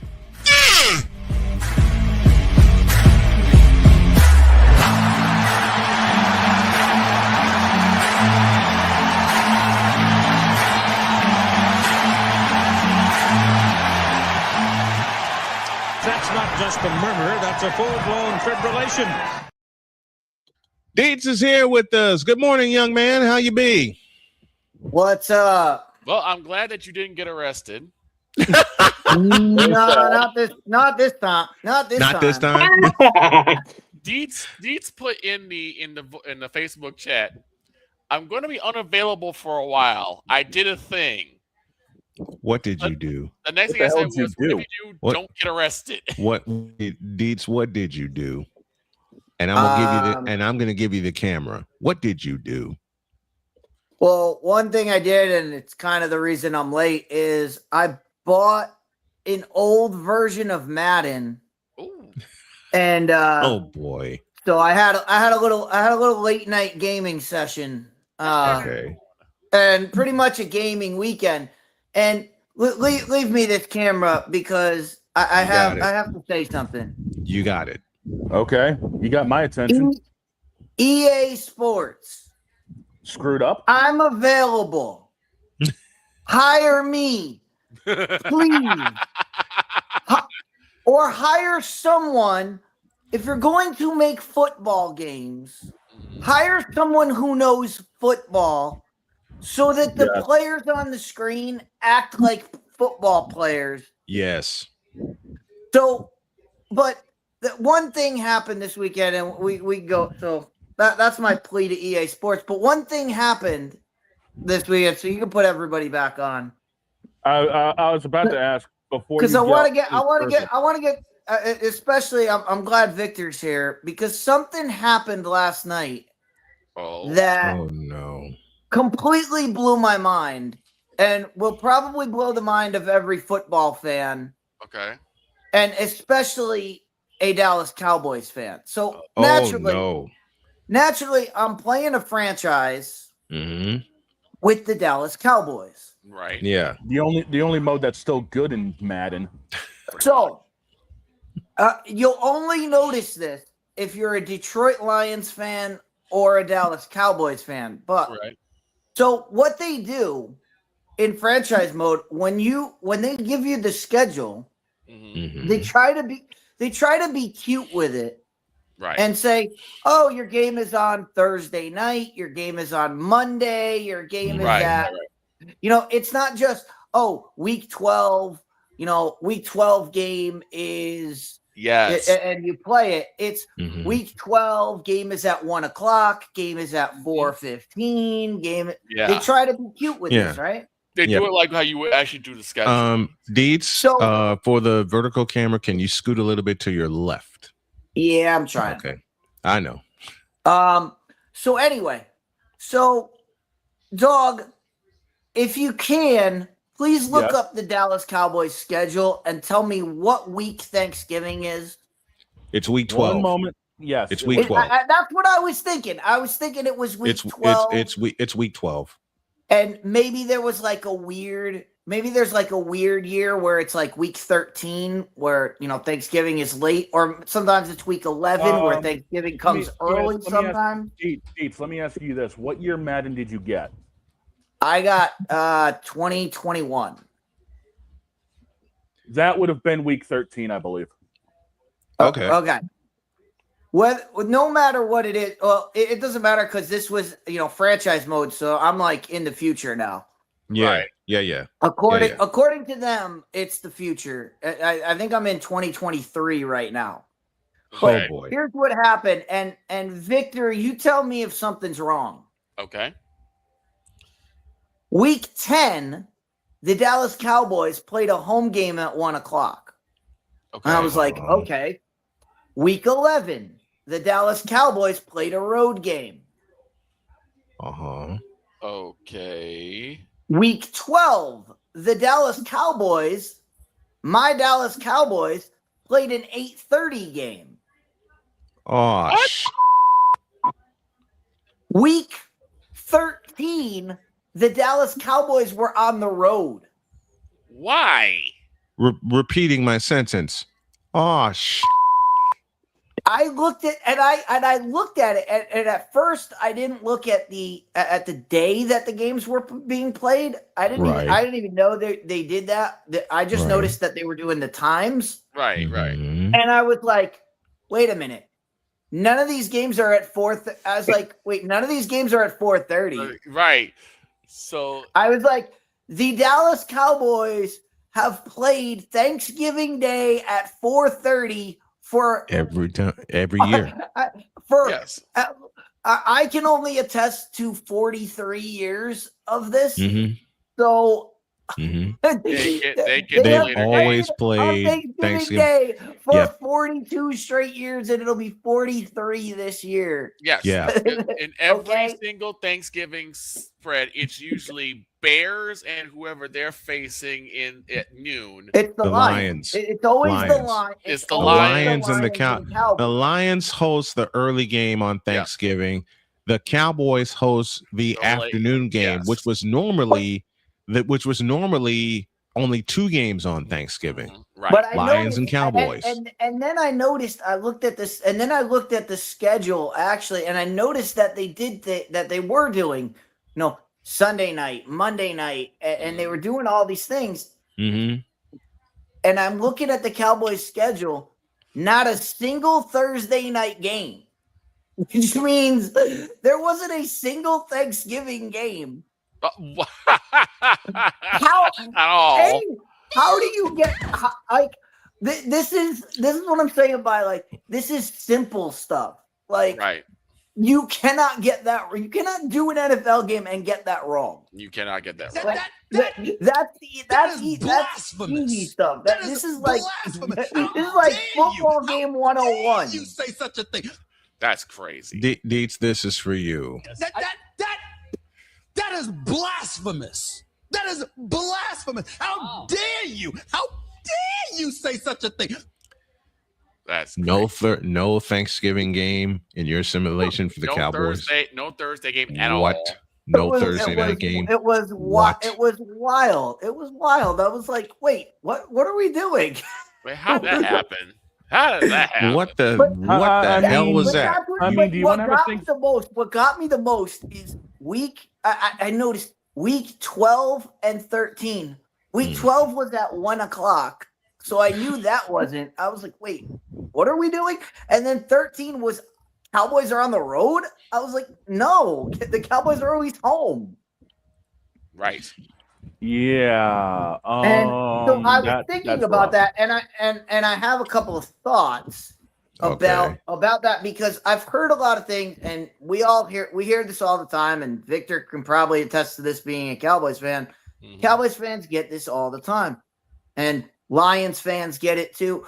Why do they always play Thanksgiving at the same spot? Oh, yeah. Yep. All the time. Yep. All the time. Because notice what they do on Thanksgiving. The NFL's not stupid. They know Thanksgiving is a huge party, that everybody's there, that everybody's tuning in, and everybody's tuning in as a family. Yes. So what do? What do the Cowboys? What do they do? What does the NFL do that day? They put on. Notice how it's the only regular season game that has a halftime show. Yes. Yeah. Yep. They make it a festival. They make it a spectacle. So what do you have to do for that?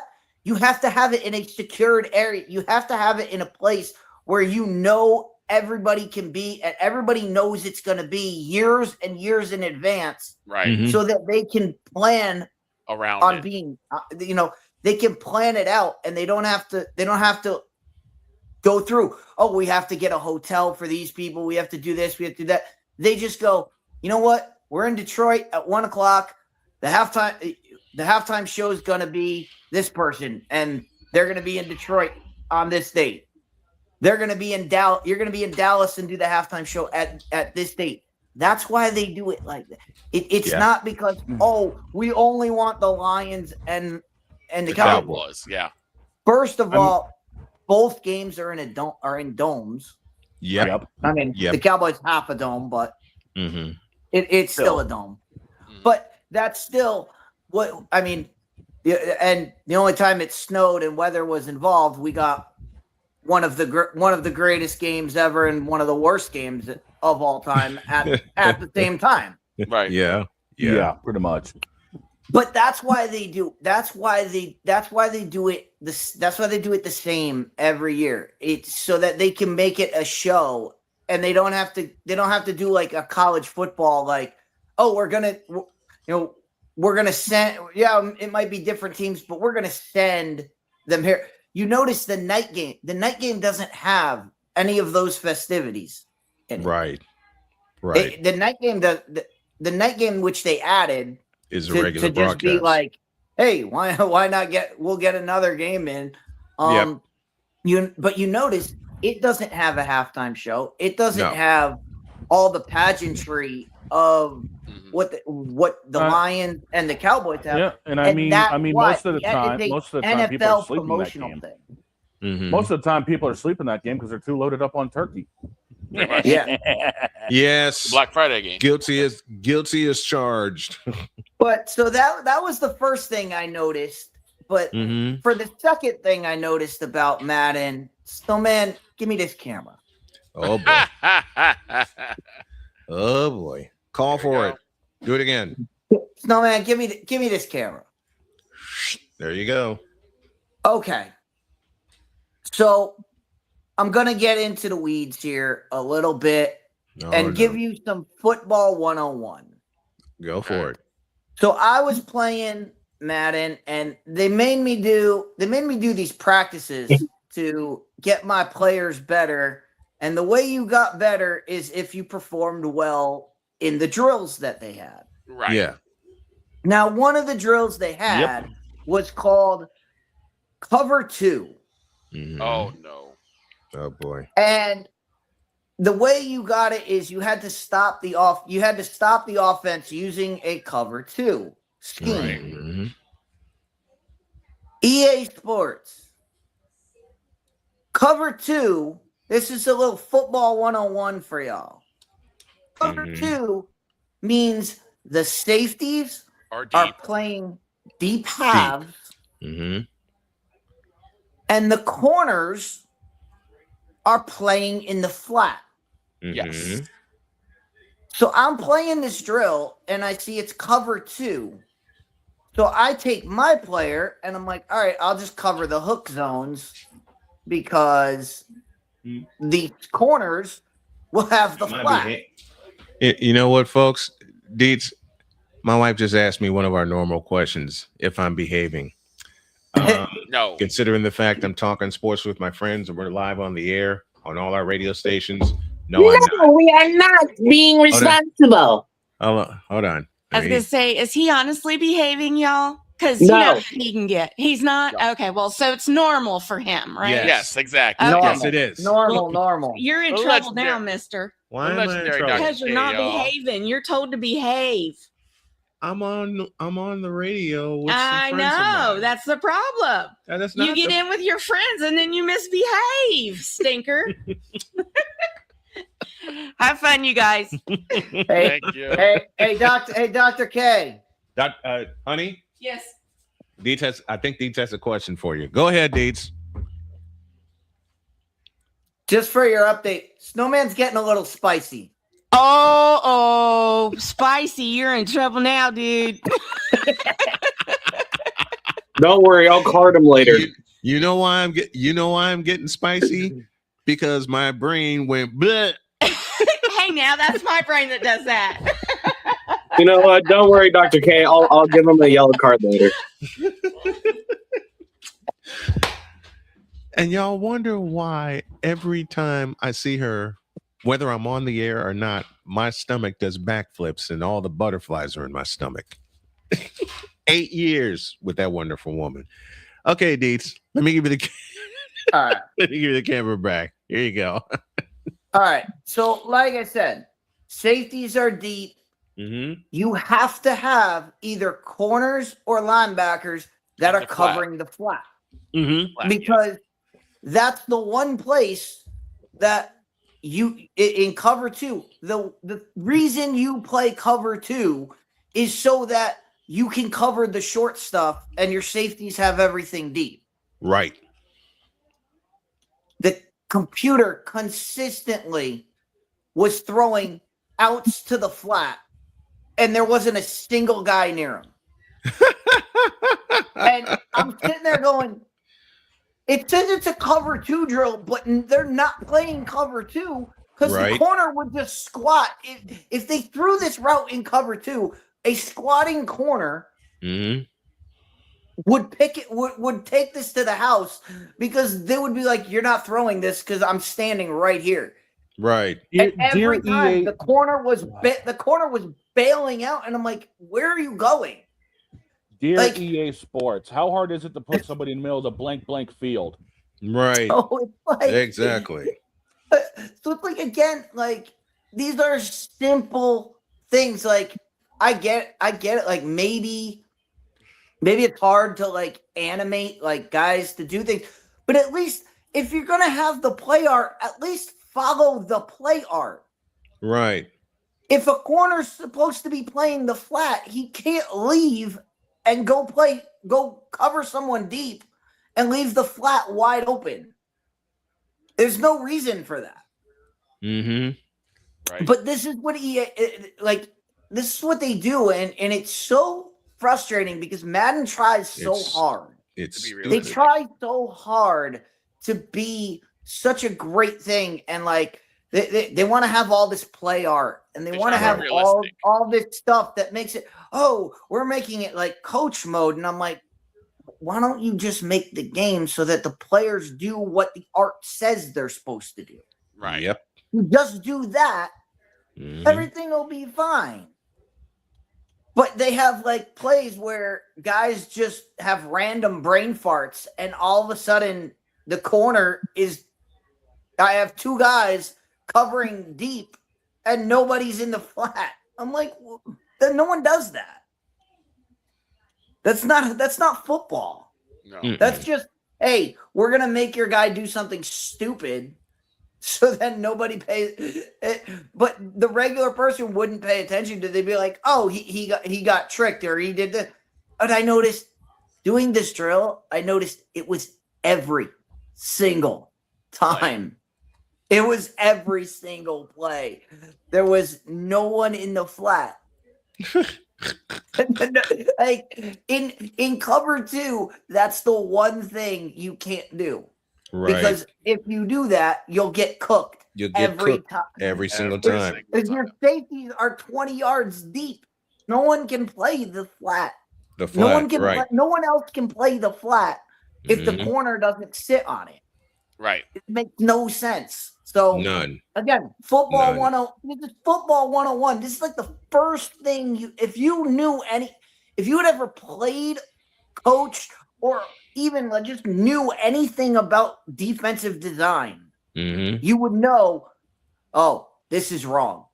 Like, this is wrong. Let's change it. Yes. Yes. Say that again, Droid.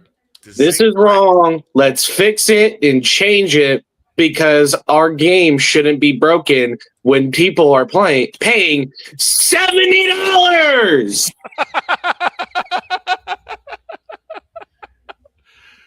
That and I'm saying even louder, $70. Oh no. So yeah, I mean, again, I'm playing an older version because I went to GameStop and it was $2. So I wasn't gonna. That's a deal. Yeah, that's fair. You know, I wasn't gonna pass up. I wasn't gonna pass up the deal is a deal, dude. So I agree with you. A deal is a deal. I agree. So I don't know. I always say this when I play an older. I'm like, maybe they've fixed it, but I've watched enough people play on YouTube. I've watched enough YouTube playthroughs to see.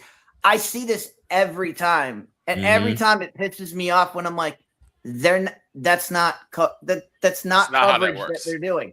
That's not where they do like, and someone said this before. Now I understand why Mina Kimes thinks you can beat cover 4 by just throwing over the top of it. Like, wait. Because that's what Madden had me do. In beat cover 4, they had me running all verticals. And I was like, wait. Why? I was like, wait. You want me to complete a pass vertical down the field with four safeties deep? Yep. I was like, this is not how football works.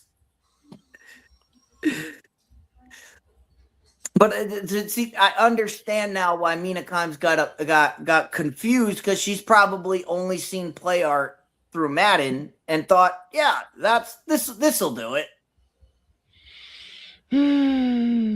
If you did that, your wide receiver would get killed. Yep. They'd be dead on the field.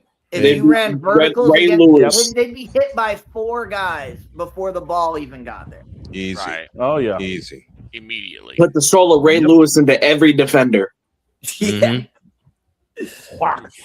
Break your soul. Yeah. Break your spirit, break your back, break everything. Yes. So Madden's a little bit, just a little bit broken. I mean, and like I said, maybe they've gotten people in there to fix it, but I haven't seen it. It's more broke. Seriously, just bring a football person in. You don't even need just bring me in for like a day and be like, all right. Are our guys doing what they're supposed to do? What David Kaplan, and Victor knows this clip. Do what David Kaplan suggested a long time ago when it came to the Bears. Yep. Get a football guy in here. Fix this damn thing. Exactly. You do not want to know how bad Madden 26 is. Trust me. Yeah, and just I don't want to see it. I mean, no, you don't. Just bring me in for a day to talk to the devs. I can get on the whiteboard. Right. I can draw some things up. I can tell them, here's what's supposed to happen. And so they can go back, they can look at the game and go, is that happening when we play it? No. And right. Why is that happening? And why is this happening and not that? I mean, they can go in and like, these are all fixable things that if you cared or paid attention to football. Now, if you are, I know there's probably some people in the chat that are just like, it's just a game, but it's the mentality of, if you cared about something, you would put the full effort. You would put the full effort in to get it right. That's what we do here.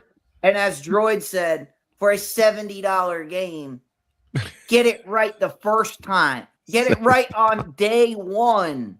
Right. You don't need 600 patches and update every 2 weeks Right. to fix all the bugs that you Absolutely didn't know you had. Absolutely. I mean, look at MLB the Show. I mean, outside of the constant updates with rosters and outside of the content drops, there's barely been any hot fix patches. Right. That says everything. It does. And the game play at MLB the Show, the game plays like people play baseball. You know, if there's a grounder to short and there's a double play, the guy flips it to second. Right. Yes. If the infield's playing in, the infield plays in on the grass, and if they get the ball, they go home. Yep. They don't. They don't have one guy for no reason. Like they don't have a shortstop. Like everybody's playing in, and the shortstop is playing. You know, in the heel. Like no, this would be like on the grass. He's not out. Like he's not out in left field. This is like if there's a double play ball, the shortstop grabs it off the bounce and throws it straight home. It's like, why would you do that if the out is at second? I'm gonna throw it home anyway. Philadelphia Phillies, remember that? Ow, remember that? I forgot that happened. Ouch. Philadelphia Phillies, remember that in Los Angeles? And I mean, think of it this way. They've even gotten it to the point where even if you go perfect on a ball, there is still a likelihood that it could still be an out. Yep. I have the only thing I don't like about that, dog, is you're telling me I hit this perfect bottom of the ball. That is out of here. Every day of the week, that is out of here. That is bomb to left center field, 400 plus feet. It's a line out to short. Are you serious? I've done that 7 times. Welcome to baseball. I mean, and yet again, you're talking about a game. You're talking about a game. You're talking about a game where you could be perfect. You could do everything perfectly, and you still only get a hit less than 30% of the time. Yeah, and people who get hits 30% of the time, someone that bats 300 for a season, is considered immaculate. I mean, so you have let to me understand. Let me run this down for you because I was playing a game last night. Okay. I have Cedar Rafaela and Shohei Ohtani going 1-2. Okay. Okay. My all-star Rafaela hit 115-mile-an-hour line out to second base. His opening AB. Shohei Ohtani's opening AB, 97-mile-an-hour exit velo home run. You tell me where the logic is in this. And that wasn't even perfect. That was pulled. But you get what I mean. Like you're hitting a fastball, perfect, bottom of the ball. That should be going out, or at least a fly out to the warning track. That should be in the seats. It should be, but no. Cedar Rafaela, he's got the power. We all know what he does in Boston. It was a complete line out to second base, but yet again, Ohtani pulls a 87-mile-an-hour sweeper, 97 miles an hour into the seats. However, I will say that also depends on which type of hit you use. Because, I have a controller right here. I can show you. Normal power contact. Right. Normal swing, power swing, contact swing. And that also depends on your player's overalls. If you got a 60 overall, don't expect to hit a home run, even if you hit it perfect. True. Dude, Cedar was a 98. Ohtani's a 99. Power, not much difference between the two of them. Not much. So I think that's ready to grab my food. That's what you get. That's baseball. That's baseball logic. Anything can happen. Yeah. Damien says you would get cooked more than when Chris Jones got cooked by T. Law in the end zone. You get cooked more than Lamar Jackson did. At least that's baseball. See, if it were if it were Madden, it would be you hit. Shohei Ohtani hit the ball and it was going into left field, and then all of a sudden it just soared back up and went over the fence because it's Ohtani. That's what Madden does.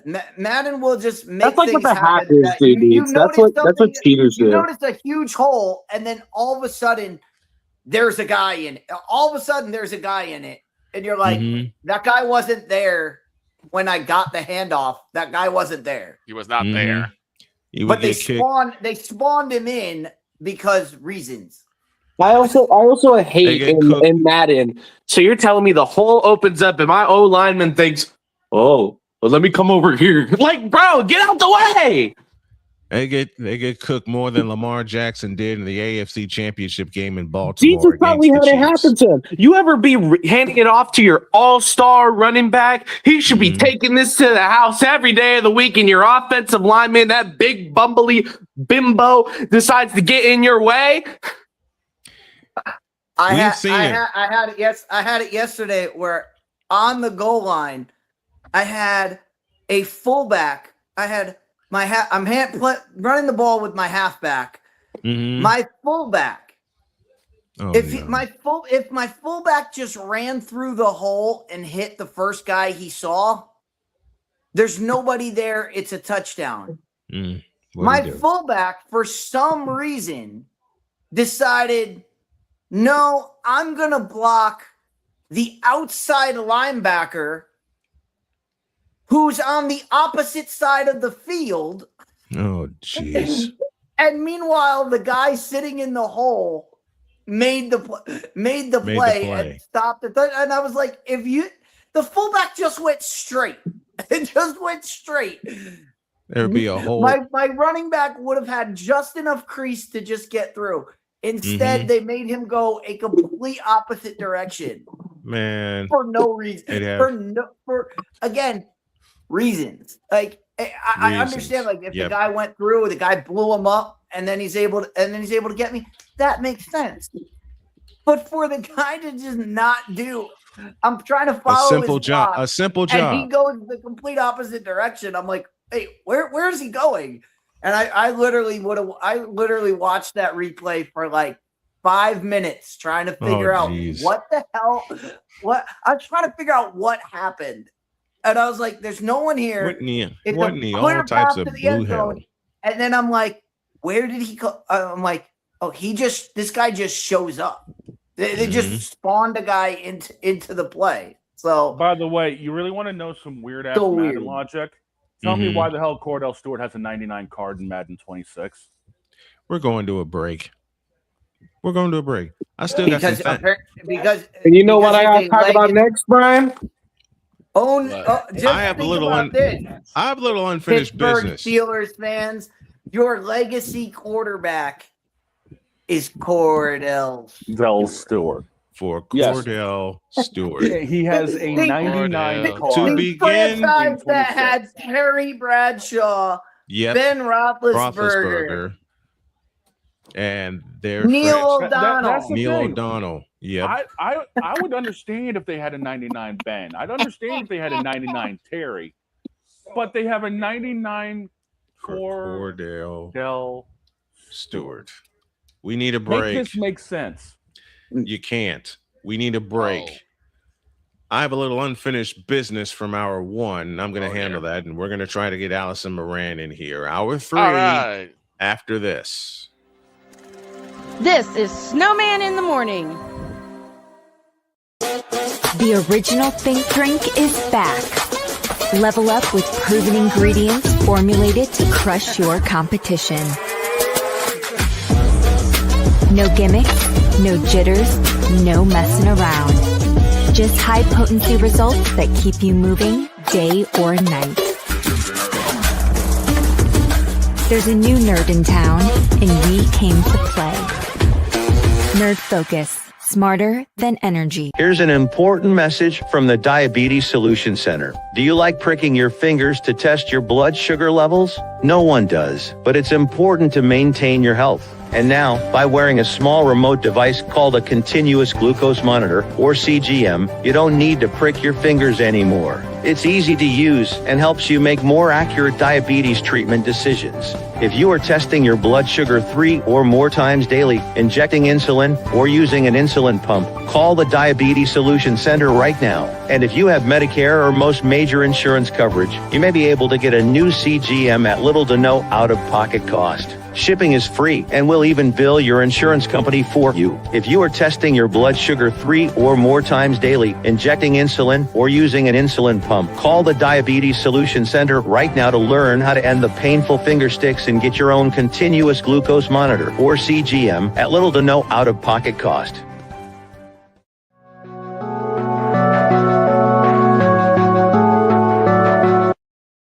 I want to do a TED Talk, but I don't have anything to talk about yet. I'm getting there. Life is for the living. We're not here that long. You can learn anything you want to learn without any money spent. What do I really enjoy? What do I really want out of life?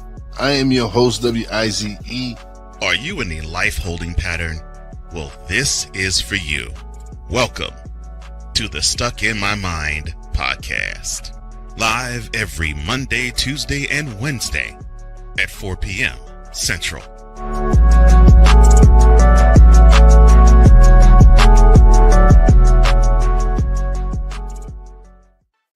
Drew Willingham. In this case, yeah, you put the blame on Kyle Shanahan for apparently not preparing the team enough for the overtime rules, supposedly. Cole Johnson. Peyton was considered the winner, and he was the darling of all darlings for Gerald. With a special appearance by Tyrone Alizé McDummy. Ain't nobody calling me. Text. Delete! Join these two football enthusiasts as they give you Total Football Talk. Live every Monday at 4 p.m. Eastern, 3 p.m. Central on the Sertoba Media and the Comey Media YouTube channels.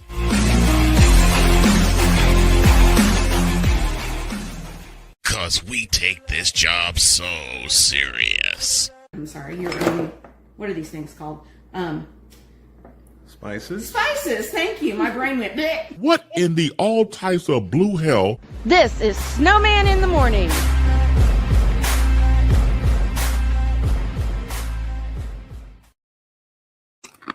All right. 7 minutes after the hour, Droid is eating on camera again, and I can't yell at him because I've done it. Y'all have seen me do it.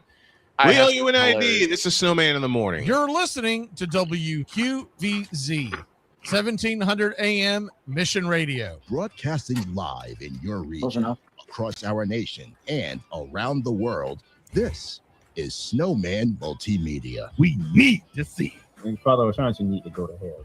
It's really, in the end, basically a skill issue. Here he is back in the shotgun, takes the snap, throws to Jesus Christ. Shut up! Well, that game sucked. I'm on Alarm Island. Give me them cocks! Now get out my face, you thirsty bitches. Now get out of my face, you thirsty bitches. Get out of my face, you thirsty bitches. Now get the hell out of my face, you thirsty bitches. You know what? You get the hell out of my field. Like, it's not hard. And Get out of my face, you thirsty bitches. that's going to be featured in the station ID very soon. Allison Moran doing a couple of minutes. 8 after the hour. I got this hilarious story because we for kind it. of went on a tangent. So Deets put in the chat, I might be unavailable for a while. I did a thing. What thing did you do? And I just said, whatever you do, don't get arrested. He said, well, what I did could possibly get me arrested. Oh, Jesus. Well, we can't mention. Are we live on Twitter? Yes.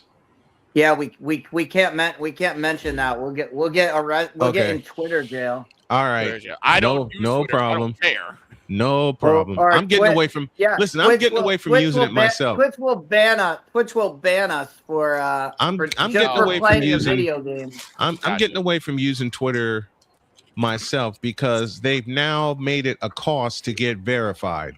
Oh, and wow. get that blue That's check. been a thing. Man, I ain't doing it. So my friend. All right. One thing. There is someone waiting for us. Okay.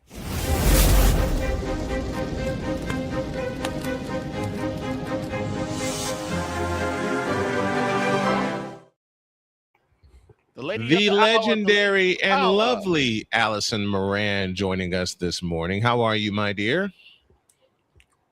You're muted. Muted. Whoops. Okay, now you can hear me, right? Yes, we can. Yes, we can. You guys are too kind. Thank you for calling me lovely. I've had like 10 hours of sleep over the weekend. So how's your mom? The lady of the power, sweet to be sour. Allison Moran. There you go. It's a mom for the uninitiated had broken her hip and some ribs in a fall over the weekend.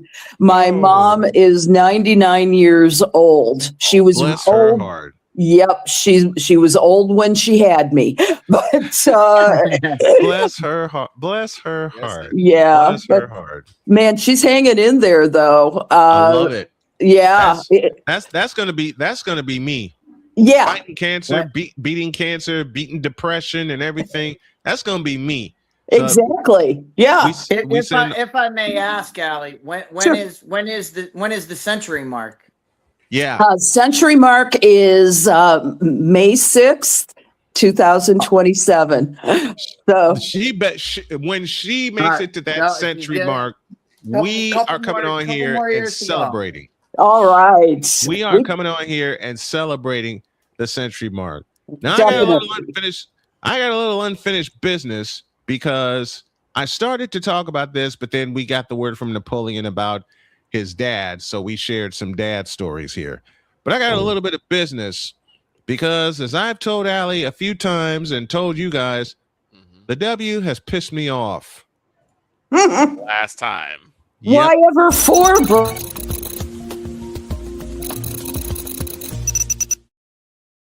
So, Brian, And I know Allie, when was the Allie last just time said, the WNBA didn't make you mad? Wait. Allie pulled one of our favorite moves. Yes, she did. We said, "Oh, but why?" Now give me this camera and I'll explain. I was gonna say, Allie, just like the W, I've got a fever. Yes. Oh God. Give me this camera. The conspiracy against the Indiana Fever, as I said 2 years ago, has been proven every single damn time. Now he's called conspiracy theory, but I came about George Kittle. Yeah. Because that's actually truth with George Kittle. And of course, I'm kidding around with you as I say that. Give me this button. Every single damn time I have called a Fever game, there's been some bullshit. Especially since Caitlin Clark has been drafted. Now, I want all of the fair and balanced WNBA fans to riddle me this. No, change that. I want them to answer this question, and I want the commoners, as Deets called them, to riddle me this. Why is every other team and every other game getting refereed, if you want to call that, fairly, and you barely see any rough play, but when you see the Indiana Fever, who have all 44 games televised, and they go to play teams like the New York Liberty or the Phoenix Mercury or the Minnesota Lynx, I'll say it plainly, the Fever get f***ed over every single damn time. Give an example. They play, and I've talked about this, and Allie has talked about this with me. Game 5, WNBA semifinals against the defending champion Las Vegas Aces. Asia Wilson was getting worked over by Aaliyah Boston. She was getting bodied by Aaliyah Boston. They rode Aaliyah Boston and Kelsey Mitchell to the 2-minute mark of the fourth quarter when Aaliyah Boston got whistled for a ghost foul against Asia Wilson. That was her 6th foul. She was out of the game, and Kelsey Mitchell tried her best to rescue the Fever in overtime. It didn't work, and the Aces won that game 107-98. Here's a conspiracy, Victor. Yes, I'm using your word. If Aaliyah Boston had not been called for that ghost foul, Indiana wins that game in regulation because Asia Wilson was getting worked over. Kelsey Mitchell found her groove. She ended with, I think, 31 in that game. And in fact, Aaliyah Boston had a double-double in that game. Give you another example. The conspiracy and I can't think of the word for it, but the something they have against Caitlin Clark. The pure, unadulterated hatred. It's nothing else but hatred because Caitlin Clark is one of the best players in the league. Period.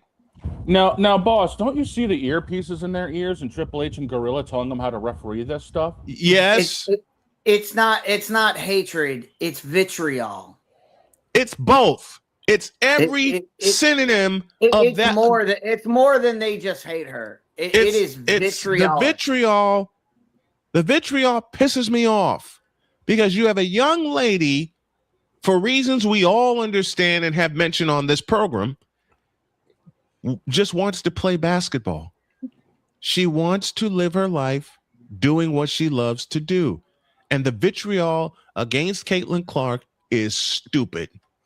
Every single game of the Indiana Fever that I have covered since 2024, as I said earlier, has some bullshit going on. And who is at the center of it? Number 22, Caitlin Clark. Give me an example.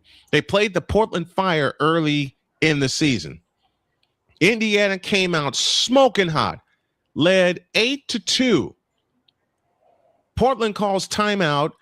And at that time, CC was on a minutes restriction, so Stephanie White pulled her. Thought it was a stupid move. It wasn't. Found that out later on in the season. I'll talk about that in a moment. Then Portland comes all the way back. They get the lead at the end of the first quarter. And during that time, I saw Portland travel several times in that game.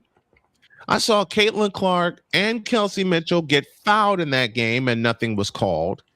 And Caitlin Clark, by the end of the first quarter, and I don't know how this happened, picked up 3 fouls. What? Now, boss, here's a question for you. Hold on to that I got question. Hold on to that. Okay. This has happened every time last season and this. But it seems to me, and I'm only one person, every single time that the Fever made a run to get back into a game, big ones with Las Vegas, big ones with New York and Phoenix and Minnesota, they call a stupid foul and allow the team to extend the lead. Season closer last year against Minnesota in Indianapolis, Indiana. Minnesota gets out to a 13-point lead. Fever race back to tie it. Minnesota goes out again, this time to a 14-point lead in the second half. Fever race back. They get within 2. They had possession, and a stupid offensive foul was called. Look at the replay. Nothing happened. Minnesota had the ball stripped cleanly from them, and they called a foul. And they were allowed to win the game 98-90. I believe that was the final score. I may be fogging out on that, but Minnesota wound up winning the game. And it's happening again. As a matter of fact, it never stopped. And again. And again, and again, and again. What you're talking about, what you're describing, Snowman, is the first time is a mistake. The second time is a coincidence. The third time is pattern. It's by design. It is by design. And Damien, I don't give 2/5 of a what you're saying. Caitlin Clark is one of the best players in the league, and you need to deal with it. Yes, I'm using the beeps a lot. That's the thing that we're noticing. And I know a lot. I know. I see the comments, guys. I see them.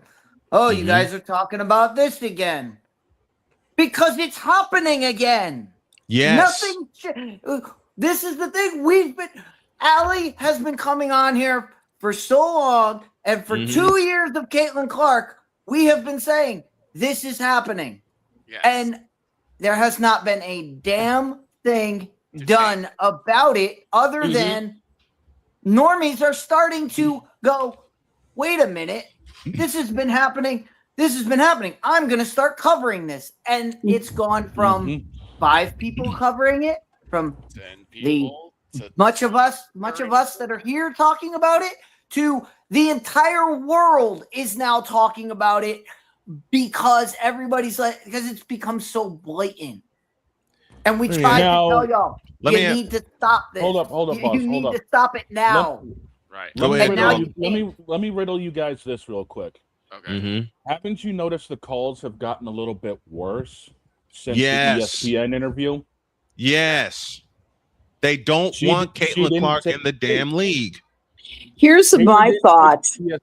Go ahead, Allie. I have a thought here. Go ahead, Allie. I'm wondering, just because Caitlin Clark is such a phenomenon, have we ever thought that they are overcompensating for and going overboard, not showing favoritism to this generational player?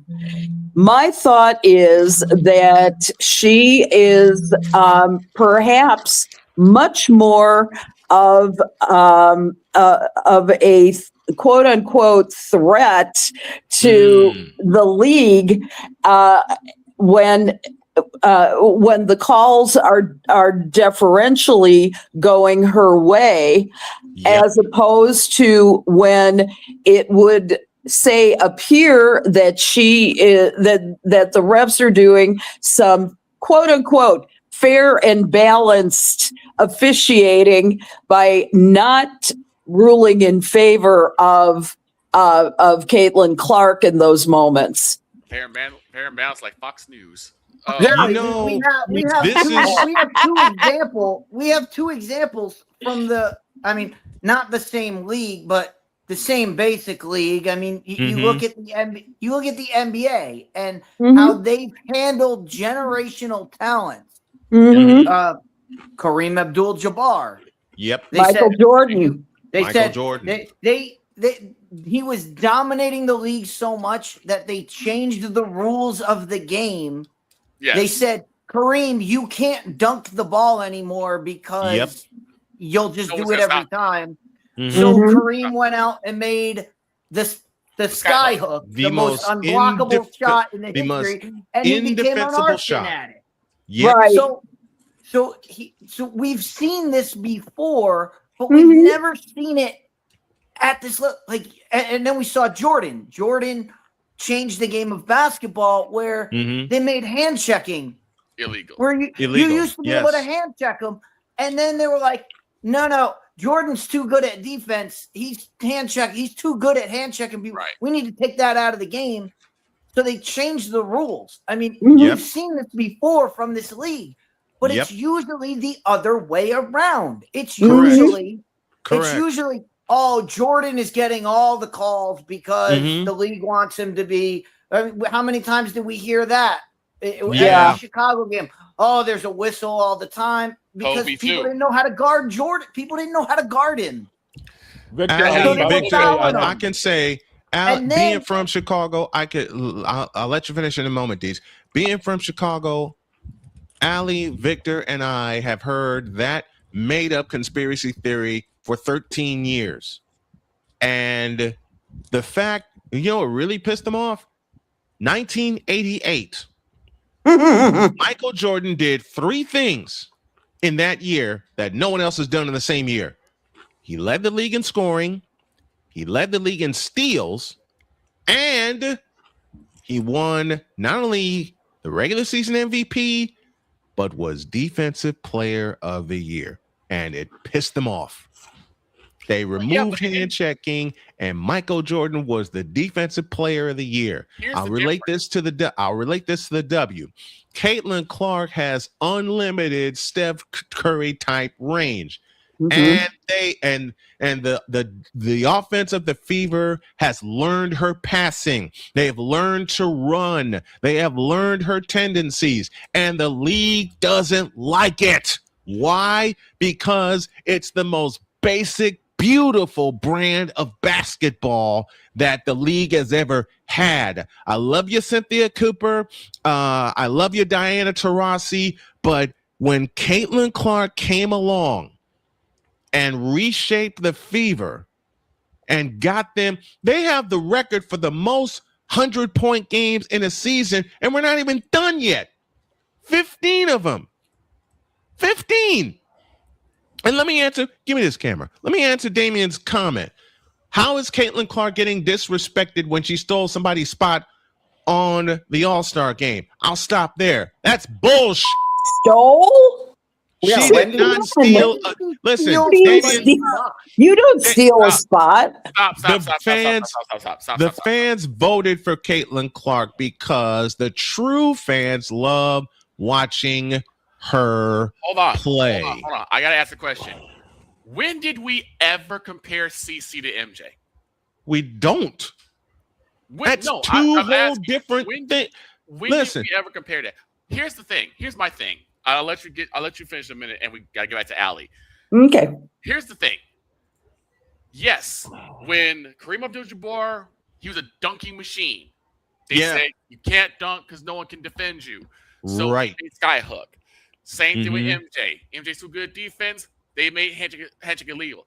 Did either of those moves cause Kareem or MJ injury? No. Or wrist injury? No. That's the difference. That's the difference. You make a great point. Great point, Victor. Great point. That's the difference. And to finish my point from before, that we've seen it. Usually, we've seen it in the other direction. Usually it's the league is trying to fix this to make Michael Jordan better than he really is. Oh, the league is protecting LeBron James and building up LeBron to make LeBron a better star. We have never seen where a league has gone out of their way to diminish a star player. They're trying to put her on the sideline. And I'll ask one more question. They're actively trying. They're actively trying this. I'll ask. I want to ask one more question, Mr. Hernandez. The question, Allie, the $1 million question that if anyone can answer this, play the lottery because you're ahead of the game. Okay. I could use the money. Same. Why? Why are they? Why would you damage your product? Why would you damage it for like? That's the thing that drives us. I'll include it drives us mad. That's what drives us crazy. I agree. It's not just that it's happening. It's why is this happening? Why are you doing this? Downstairs to Allie. I think that part of the reason for all of that, there's two things. Number one is the incompetence of the officiating that we have talked about 100 times on these airwaves. The second thing is that there's a certain amount of pride, I think, in the women who have gone before Caitlin Clark. There's been a lot of back and forth between these, between these individuals who have built the league long before that. You didn't have a Bob Cousy saying, well, why didn't I get the break that Michael Jordan Right. had, you know. Right. You know, and the other thing is that it was a different type of basketball. You didn't shoot to kill in the NBA when Michael Jordan came around. You Right. didn't. You weren't actively attempting to injure. The game has been very physical in the W for a very, very long time. Correct. And so the only thing is, and I was listening to a podcast last night where they were saying, you know, nobody's ever paid attention to it before, how physical this game is. Now there are more eyes on it.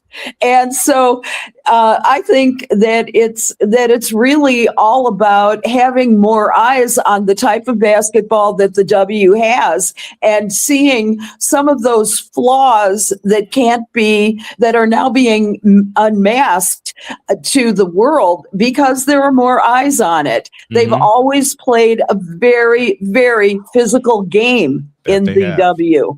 And so I think those are the reasons why it's making us so crazy right now. This has I want to been. ask one question. But Al, just brought up a really great point of, the changing of the guard as it speaks, and we saw that with Jordan. Yeah. Jordan. But the thing about Jordan is Jordan was put through it. The stars of the league at the time: Larry Bird, Magic Johnson, Isaiah Thomas. They put Jordan through the ringer and came out the other side. What did we see this weekend? I mean, you saw not this weekend, but the All-Star weekend. Ask Cynthia Cooper and Teresa Witherspoon, who spent long times with Caitlin during All-Star weekend. Ask them how they feel about Caitlin Clark right now, because that's what's happening. Is a lot of the people that are. I mean, you're getting Stu Bird and all that. Stu Bird just constantly attacking CC. Caitlin. Yep. And the old guard pretty much saying, Caitlin's got to earn her stripes. Got to earn her stripes. Then you have moments where she meets with Cynthia Cooper and T. Witherspoon, and they absolutely love her. Right. When they meet her, because they've met her in person, they've been around her for a weekend and seen how she goes about her business, and they say, and it changes their perspective of her. That's what we're talking about here. We're talking about, the people that are coming in off. Caitlin Clark's hot right now. I need to see. Oh, why is this? It's been happening for a long time. Yes, it has. And whenever somebody realizes, oh, that's who Caitlin Clark is, they love and accept her. Yes, right, absolutely, right. It's things like that. Yeah, you saw it all weekend. Cindy Cooper and T. Witherspoon, they couldn't say enough good things. They could not say enough about. I got to ask a question Clark. Also. I got to ask one more question. What part of any of the stuff with Caitlin Clark is considered white privilege? I think there's some truth to that, Victor. I think you've got a league that's 70% black, and I think right. And I think that it's also a balance to that mix that says, well, then explain why it doesn't happen to Paige Beckers, because last time I checked, Paige Beckers has the same skin color. Well, she does, but she's not Caitlin Clark. She's that's what I'm saying. If it were Victor, if you're saying what happens to her, and I'm taking the premise, Victor, I'm just taking the question you posed. I'm not saying it's your theory. I'm just saying you questioned it as white privilege. If it were a contest to Caitlin's white privilege, then Paige Beckers wouldn't be getting Paige Beckers would be getting the same treatment. She'd be getting all because the smoke too. It's not about their skill level, because in this it's about their white privilege. But Paige Becker, but we don't see any of this happening with Paige. We don't see Paige. No. Paige is basically the other way around, where anything around her, it's called a foul immediately. A girl could be standing at the free throw line. Paige shoots a 3, and they're like, "Oh, and 1." And it's like, wait, what just happened? I've seen it a few. I saw it in the opening game against Indiana, where Paige buried a 3 and they called a foul, and it turned out to be a 4-point play, and it swung the fourth quarter around. So that whole white privilege argument goes out the window when you start extrapolating it to it's happening here, but it's not happening here, and two things are the same. Yep. Give me this camera back. Hold on, boss. Yeah. I was going to say, so all this basically boils down, in essence, in a way, to jealousy by the old guard? Jealousy and vitriol. I'll use Dietz's word. Jealousy and vitriol. Well, this is why I was asking, because the reason why I brought it up was because every time I see anything that anyone's saying, like, oh, this is what everything Caitlin Clark has been getting is due to white privilege, which I don't understand. Because anybody who's throwing those terms out is a clown. And stupid. And they're trying to be the jester and muck things up. They're trying to muck this up because it's like I said, I just disproved it in 3 seconds. Right. Because anybody who says, "Oh, it's because white if it is white privilege, and Damian Hernandez has said it so many times, and we've already blown up his theory, why isn't it happening to Paige Beckers? There's another consideration that we have to make here in terms of Paige and Caitlin. Caitlin is white straight, Paige is not. Paige is not. And so there's so many elements to these arguments. You know, there's the race question. There's the gay versus straight question. There is, I think that in a perfect world, we just consider everybody a player. We do not consider that there's, quote, white privilege or, white straight privilege or any of those things. I consider those things to be abomination because everybody is playing a game. And the most fair of anything needs to be that people, from the officiating on down, look at them as players, look at them as an equal entity and judge accordingly. That's how I was raised. And that's how I think this whole world should be, is you look at people as if they are just people. Period. Absolutely, that's how you look at it. Allie. And I said this, I think I said it last week.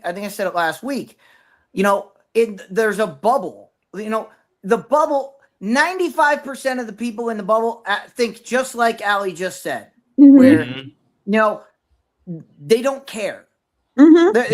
It does not bother them one bit. The problem is the WNBA, and we've seen it grow. I bring this up all the time. It's grown from 12 office employees to 85 in 2 years. Yes. Okay. What's happened is it's been infected by that outside the 5% that care more about the sexuality of the players than they care about the game. Yeah. And that small percent, it's a very small percent that care about that. But they happen to be in the decision make. They're making the decisions. Meanwhile, the 95% of us we just want to see them play ball. We just want to see a basketball game. We don't care. We don't care. If Paige Beckers is awesome and she happens to be gay, awesome. Right. If Caitlin Clark it's awesome, and she's straight, that's fantastic. Exactly. We don't care. We don't care. We just want to see good games played. We don't care about any of that. The problem is and we see it all the time. We just talked about Twitter. Twitter is full of that slim percent that it's my way or the highway. You can't be both. You either have to be all gay or no gay at all. Like and meanwhile, the 95% of us do not give a rat's you know what about that. We just want to see basketball. So I would ask that's why we're pointing this out, because we want it to get back to basketball. We want it to get back to just watching a game on the court and not have to see, oh, why are they calling this foul? Why are they doing this? Why are they beating up this person? And we want that. We want to get back to that. We want that. We don't want to be asking these questions after every single game. We want to be able to highlight, hey, here's the great things that happened last night, rather than talk about the three bad things that happened. You know, I'll ask a question to Allie then. What happens now when it comes to the officiating? It hasn't gotten better. It's gotten worse. Assuming we would assume that after last year, when this was a problem, that there would be some form of training for the officials. That hasn't happened. Right. And as Snowman said, it's gotten worse. Right. So what happens now? Well, they've decided on the Band-Aid, which, Allie, I think you can talk about this a little bit, but they've decided, you know how we're going to fix this? Replay. Oh, God. Yep. Except the refs need to know what they're looking at. And I can tell you from doing the games and covering the games with Allie, half of the time they don't know what the hell they're looking at. Yeah.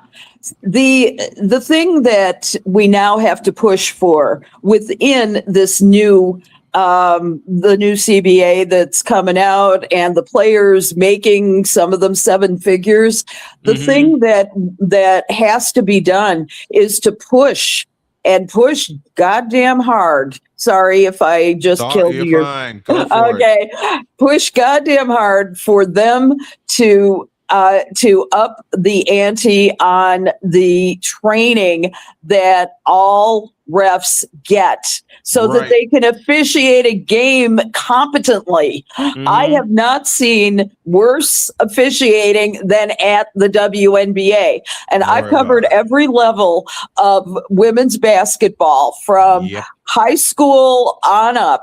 And I have never seen worse officiating. I think that the WNBA is a very special case, though, because you don't see as much physicality in the college game as you do in the WNBA. I don't think you see the same type of play even. I mean, some of it, yes, but I'm not seeing, hands to the throat. I'm not seeing people knock each other down the way they do. So my real concern is how many injuries are going to have to be on the court before someone does something about this. I think it's up to us as professionals. I think it's up to the fans to tell their the owners of the teams, gosh darn it, get better officiating.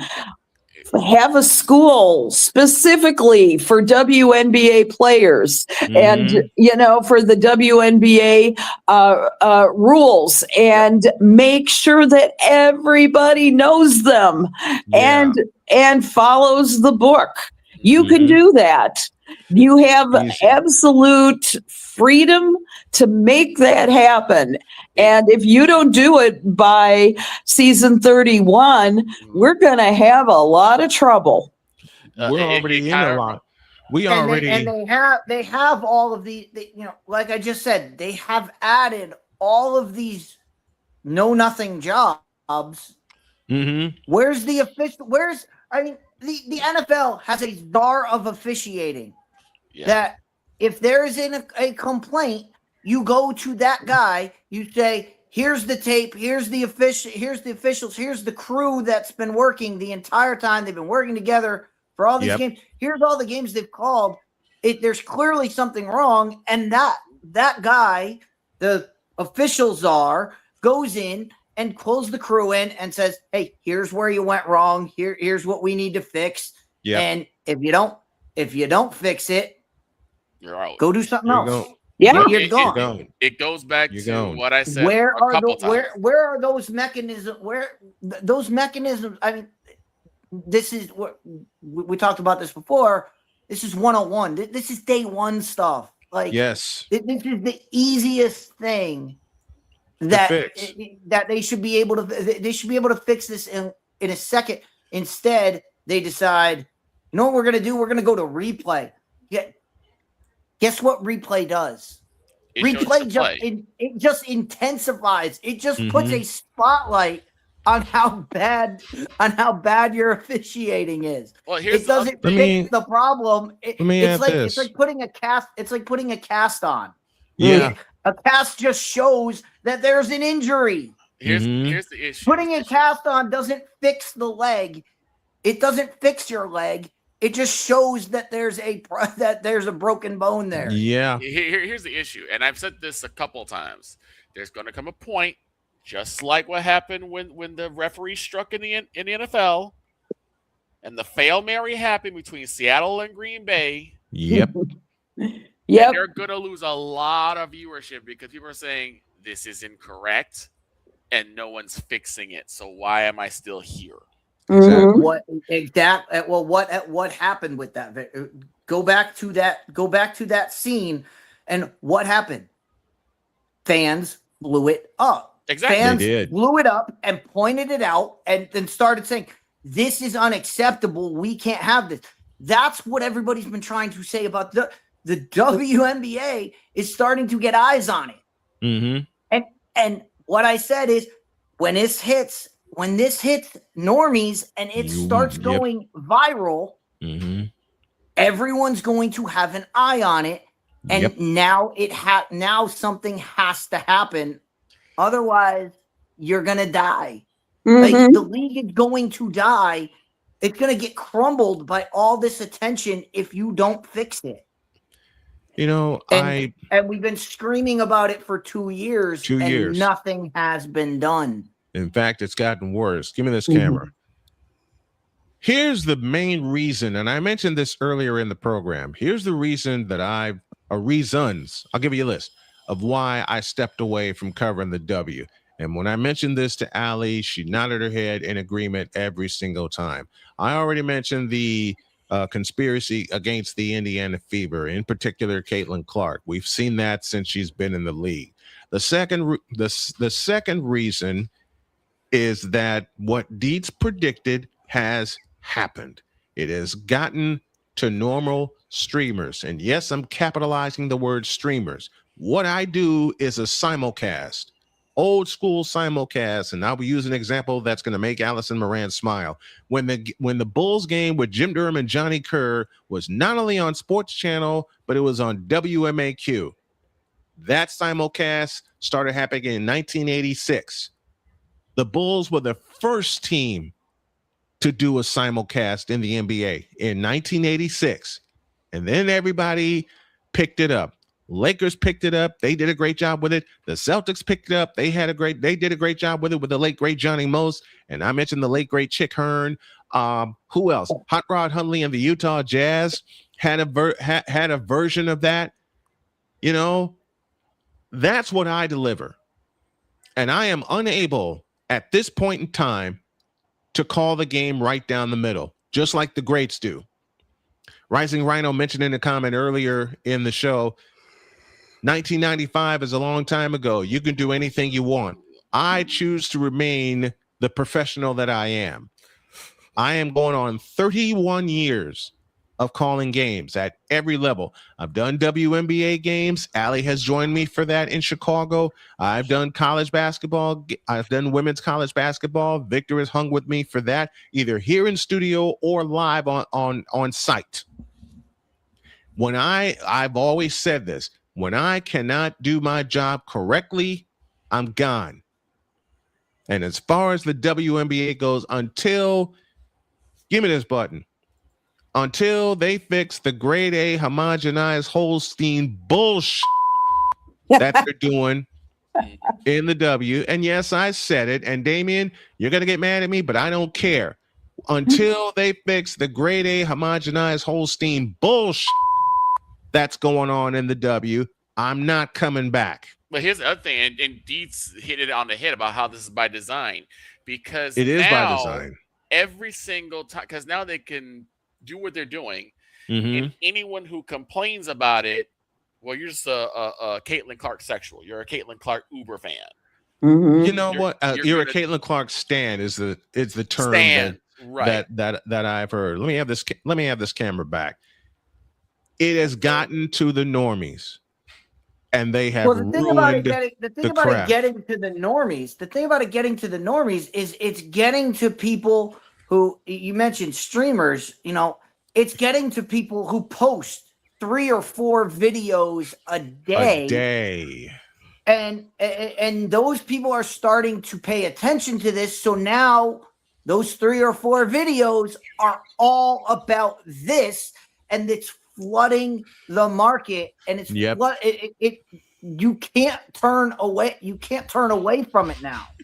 I say that just as the CBA, because of its long, protracted, often painful interactions, I say that this, again, will be another thing that will capture the attention of the commissioner and all the other officials, and they will do something about it, because public pressure really matters in this case. And if you've got enough eyes on this prize, which is the W, you are going to make changes based on the amount of public pressure that is given. So continue posting, continue to call it out on every platform available.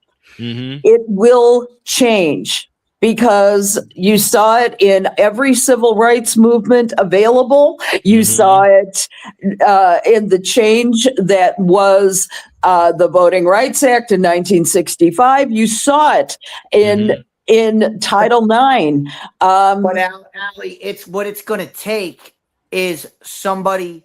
It's going to take somebody who has a spine, and somebody who is going to listen.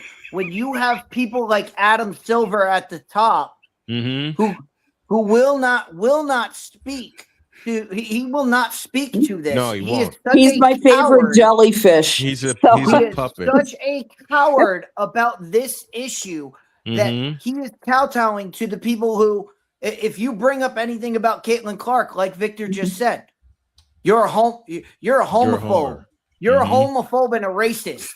If you're speaking out about this, you're ist and phobes and all of this, because that's the loudest thing on Twitter. That's the loudest thing in that NBA office. That anybody who's against us, they're just against us because we're gay. When it has nothing to do with that. Nothing. But they're going to make it about that. And Adam Silver is too spineless to stand up to them and say, you know what? I don't care about your I don't care about the sexuality anymore. I want the game to be played right. I want the game corrected. He doesn't have the spine to stand up to those people, because he's afraid that that if he says anything, they're gonna come after him.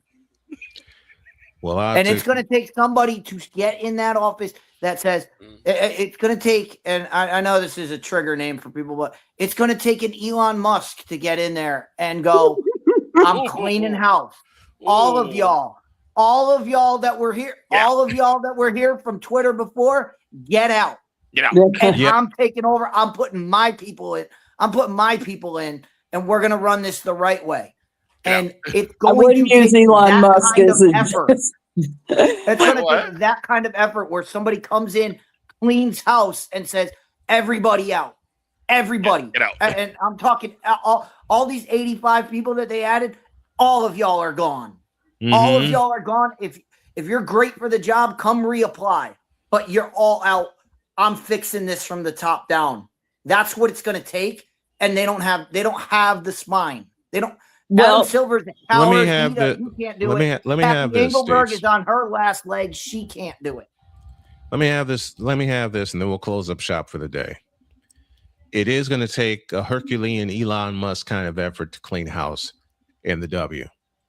The moment it started hitting the normies, and Dietz warned me about this when I started this 2 years ago.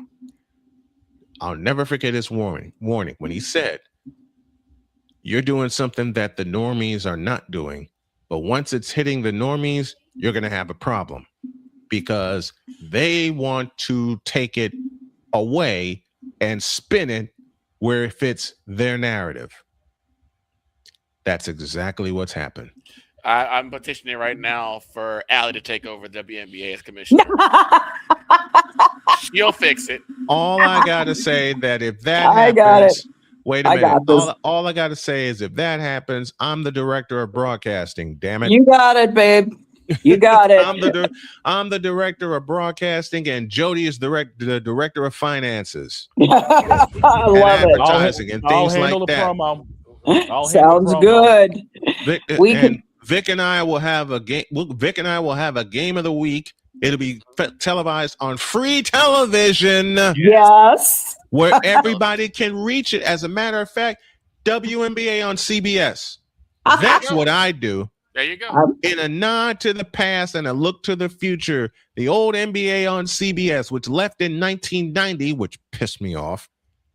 But NBC had a great run with it also. Can't fault that. That's what I do. I'll be in the truck and I'll handle promo. I got you covered. You get in the truck and you push the buttons. Victor, you join him in the truck. Yep. Push the buttons to get us set up, and then you come join me upstairs in the booth. Gotcha. But I cannot call a WNBA game fairly, even though my team is the Indiana Fever, anymore. Because whenever I see the bullshit happening against the Fever and no one except me says anything about it on the air during a broadcast, then I have to step away for my mental health, for my emotional health, because yes, I'm invested in the Indiana Fever. Yes, I have been watching them from afar, but I've got to stay from afar until I feel right enough to put this headset on and call the games fairly. Whatever the Fever do wrong, I call it out. Whatever the opposite team does wrong, I call it out. Whatever the officials do wrong, I especially call that out. And I'll give you a perfect example. I've mentioned this game before. Game 5 against Las Vegas. Victor hung out with me, and every ghost foul that was called in the second half, I went off. I went completely off because they show the replay and they show that it's not a foul, and they leave the call on the court as it is. I can't do it until I feel right enough to do it. And with all these normies taking the WNBA, which they know not a goddamn thing about, which they know not a goddamn piece of history about, which they don't know about, period. And they're covering this now. Victor, I'll answer a question for you. Okay. It is not a fear of competition. It never has been for me. Because as far as I'm concerned, Snowman Multimedia and the Snowman Multimedia Sports Network is the best thing going today. ESPN, CBS Sports, who's going bankrupt, by the way, and especially NBC Sports. SMSN is the best thing going today, and all it's going to do is going to grow and get better. But every announcer that I employ has one job and one job only.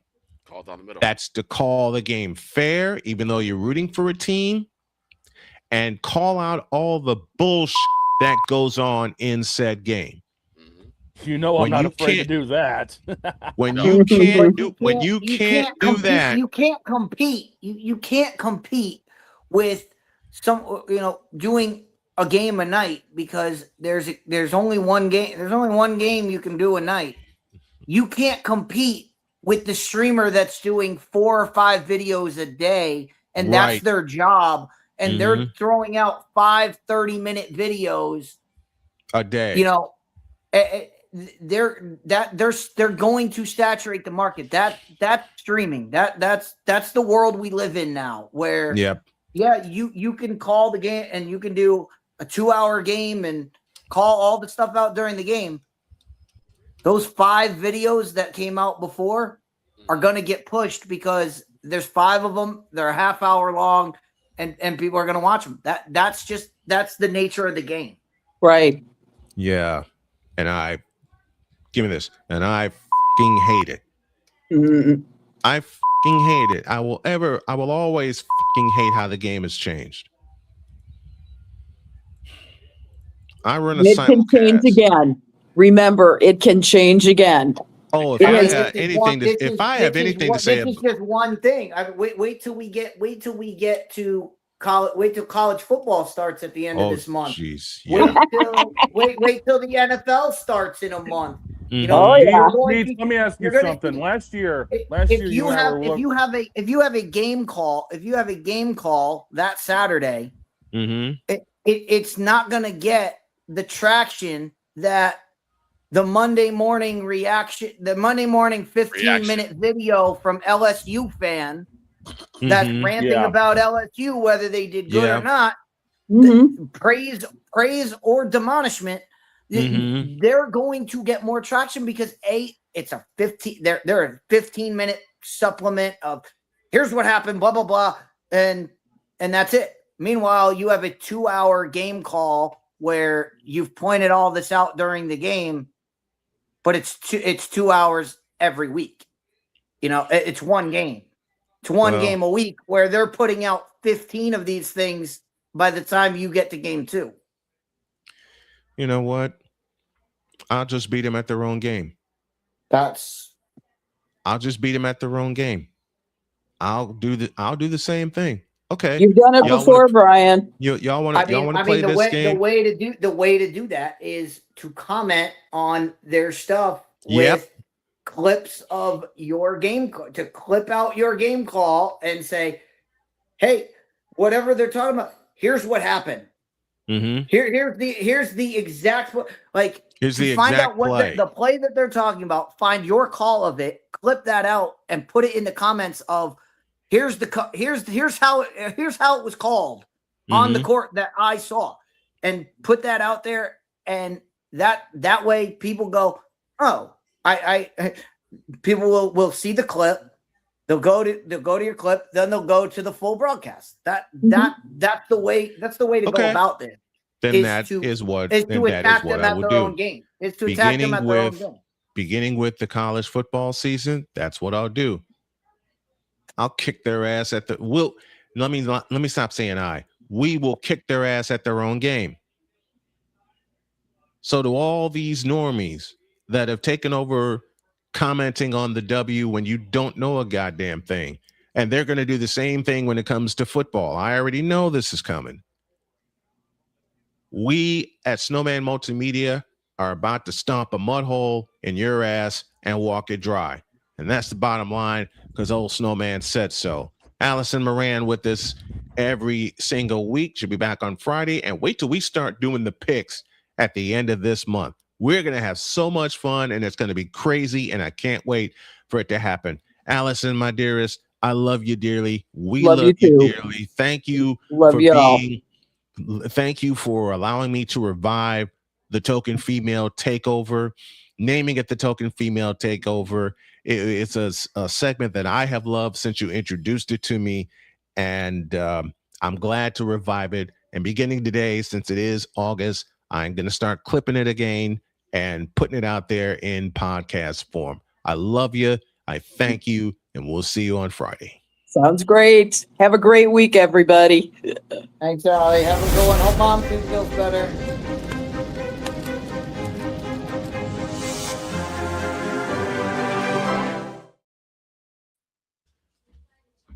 Take care of Mom, Allie. Yep. I'm glad I got all that out. And by the way, Damien, no, we're not politicians because we're boycotting things. No, we're not. Fans. We're fans. We're broadcast announcers. Politics are not on this program. Never will be. It's not always political to say I'm not gonna endorse something that I don't believe in. Right. That's not always political. It can be. It's not always political. No, it's not. No, it's not. And that is that.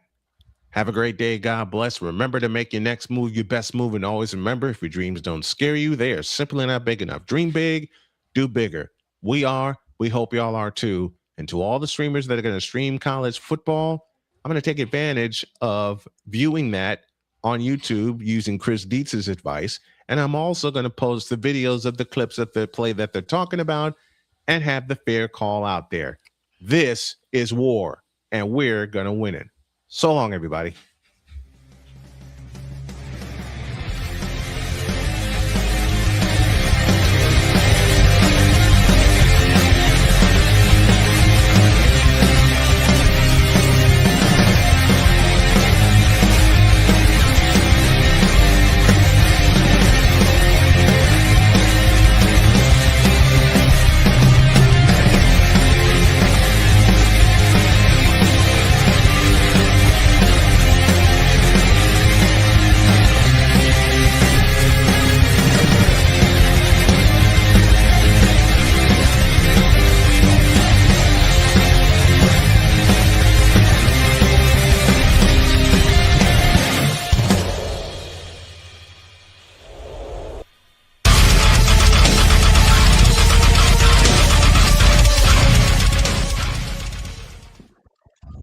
If I have a knot in my head.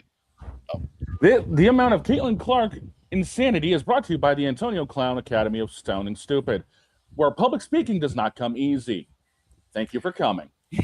Oh, I might have. In the immortal words of the late great Bobby Knight, when my time on earth is gone and my activities here have passed, I want they bury me upside down and my critics can kiss my ass. See you tomorrow. You know this means war. Of course, you realize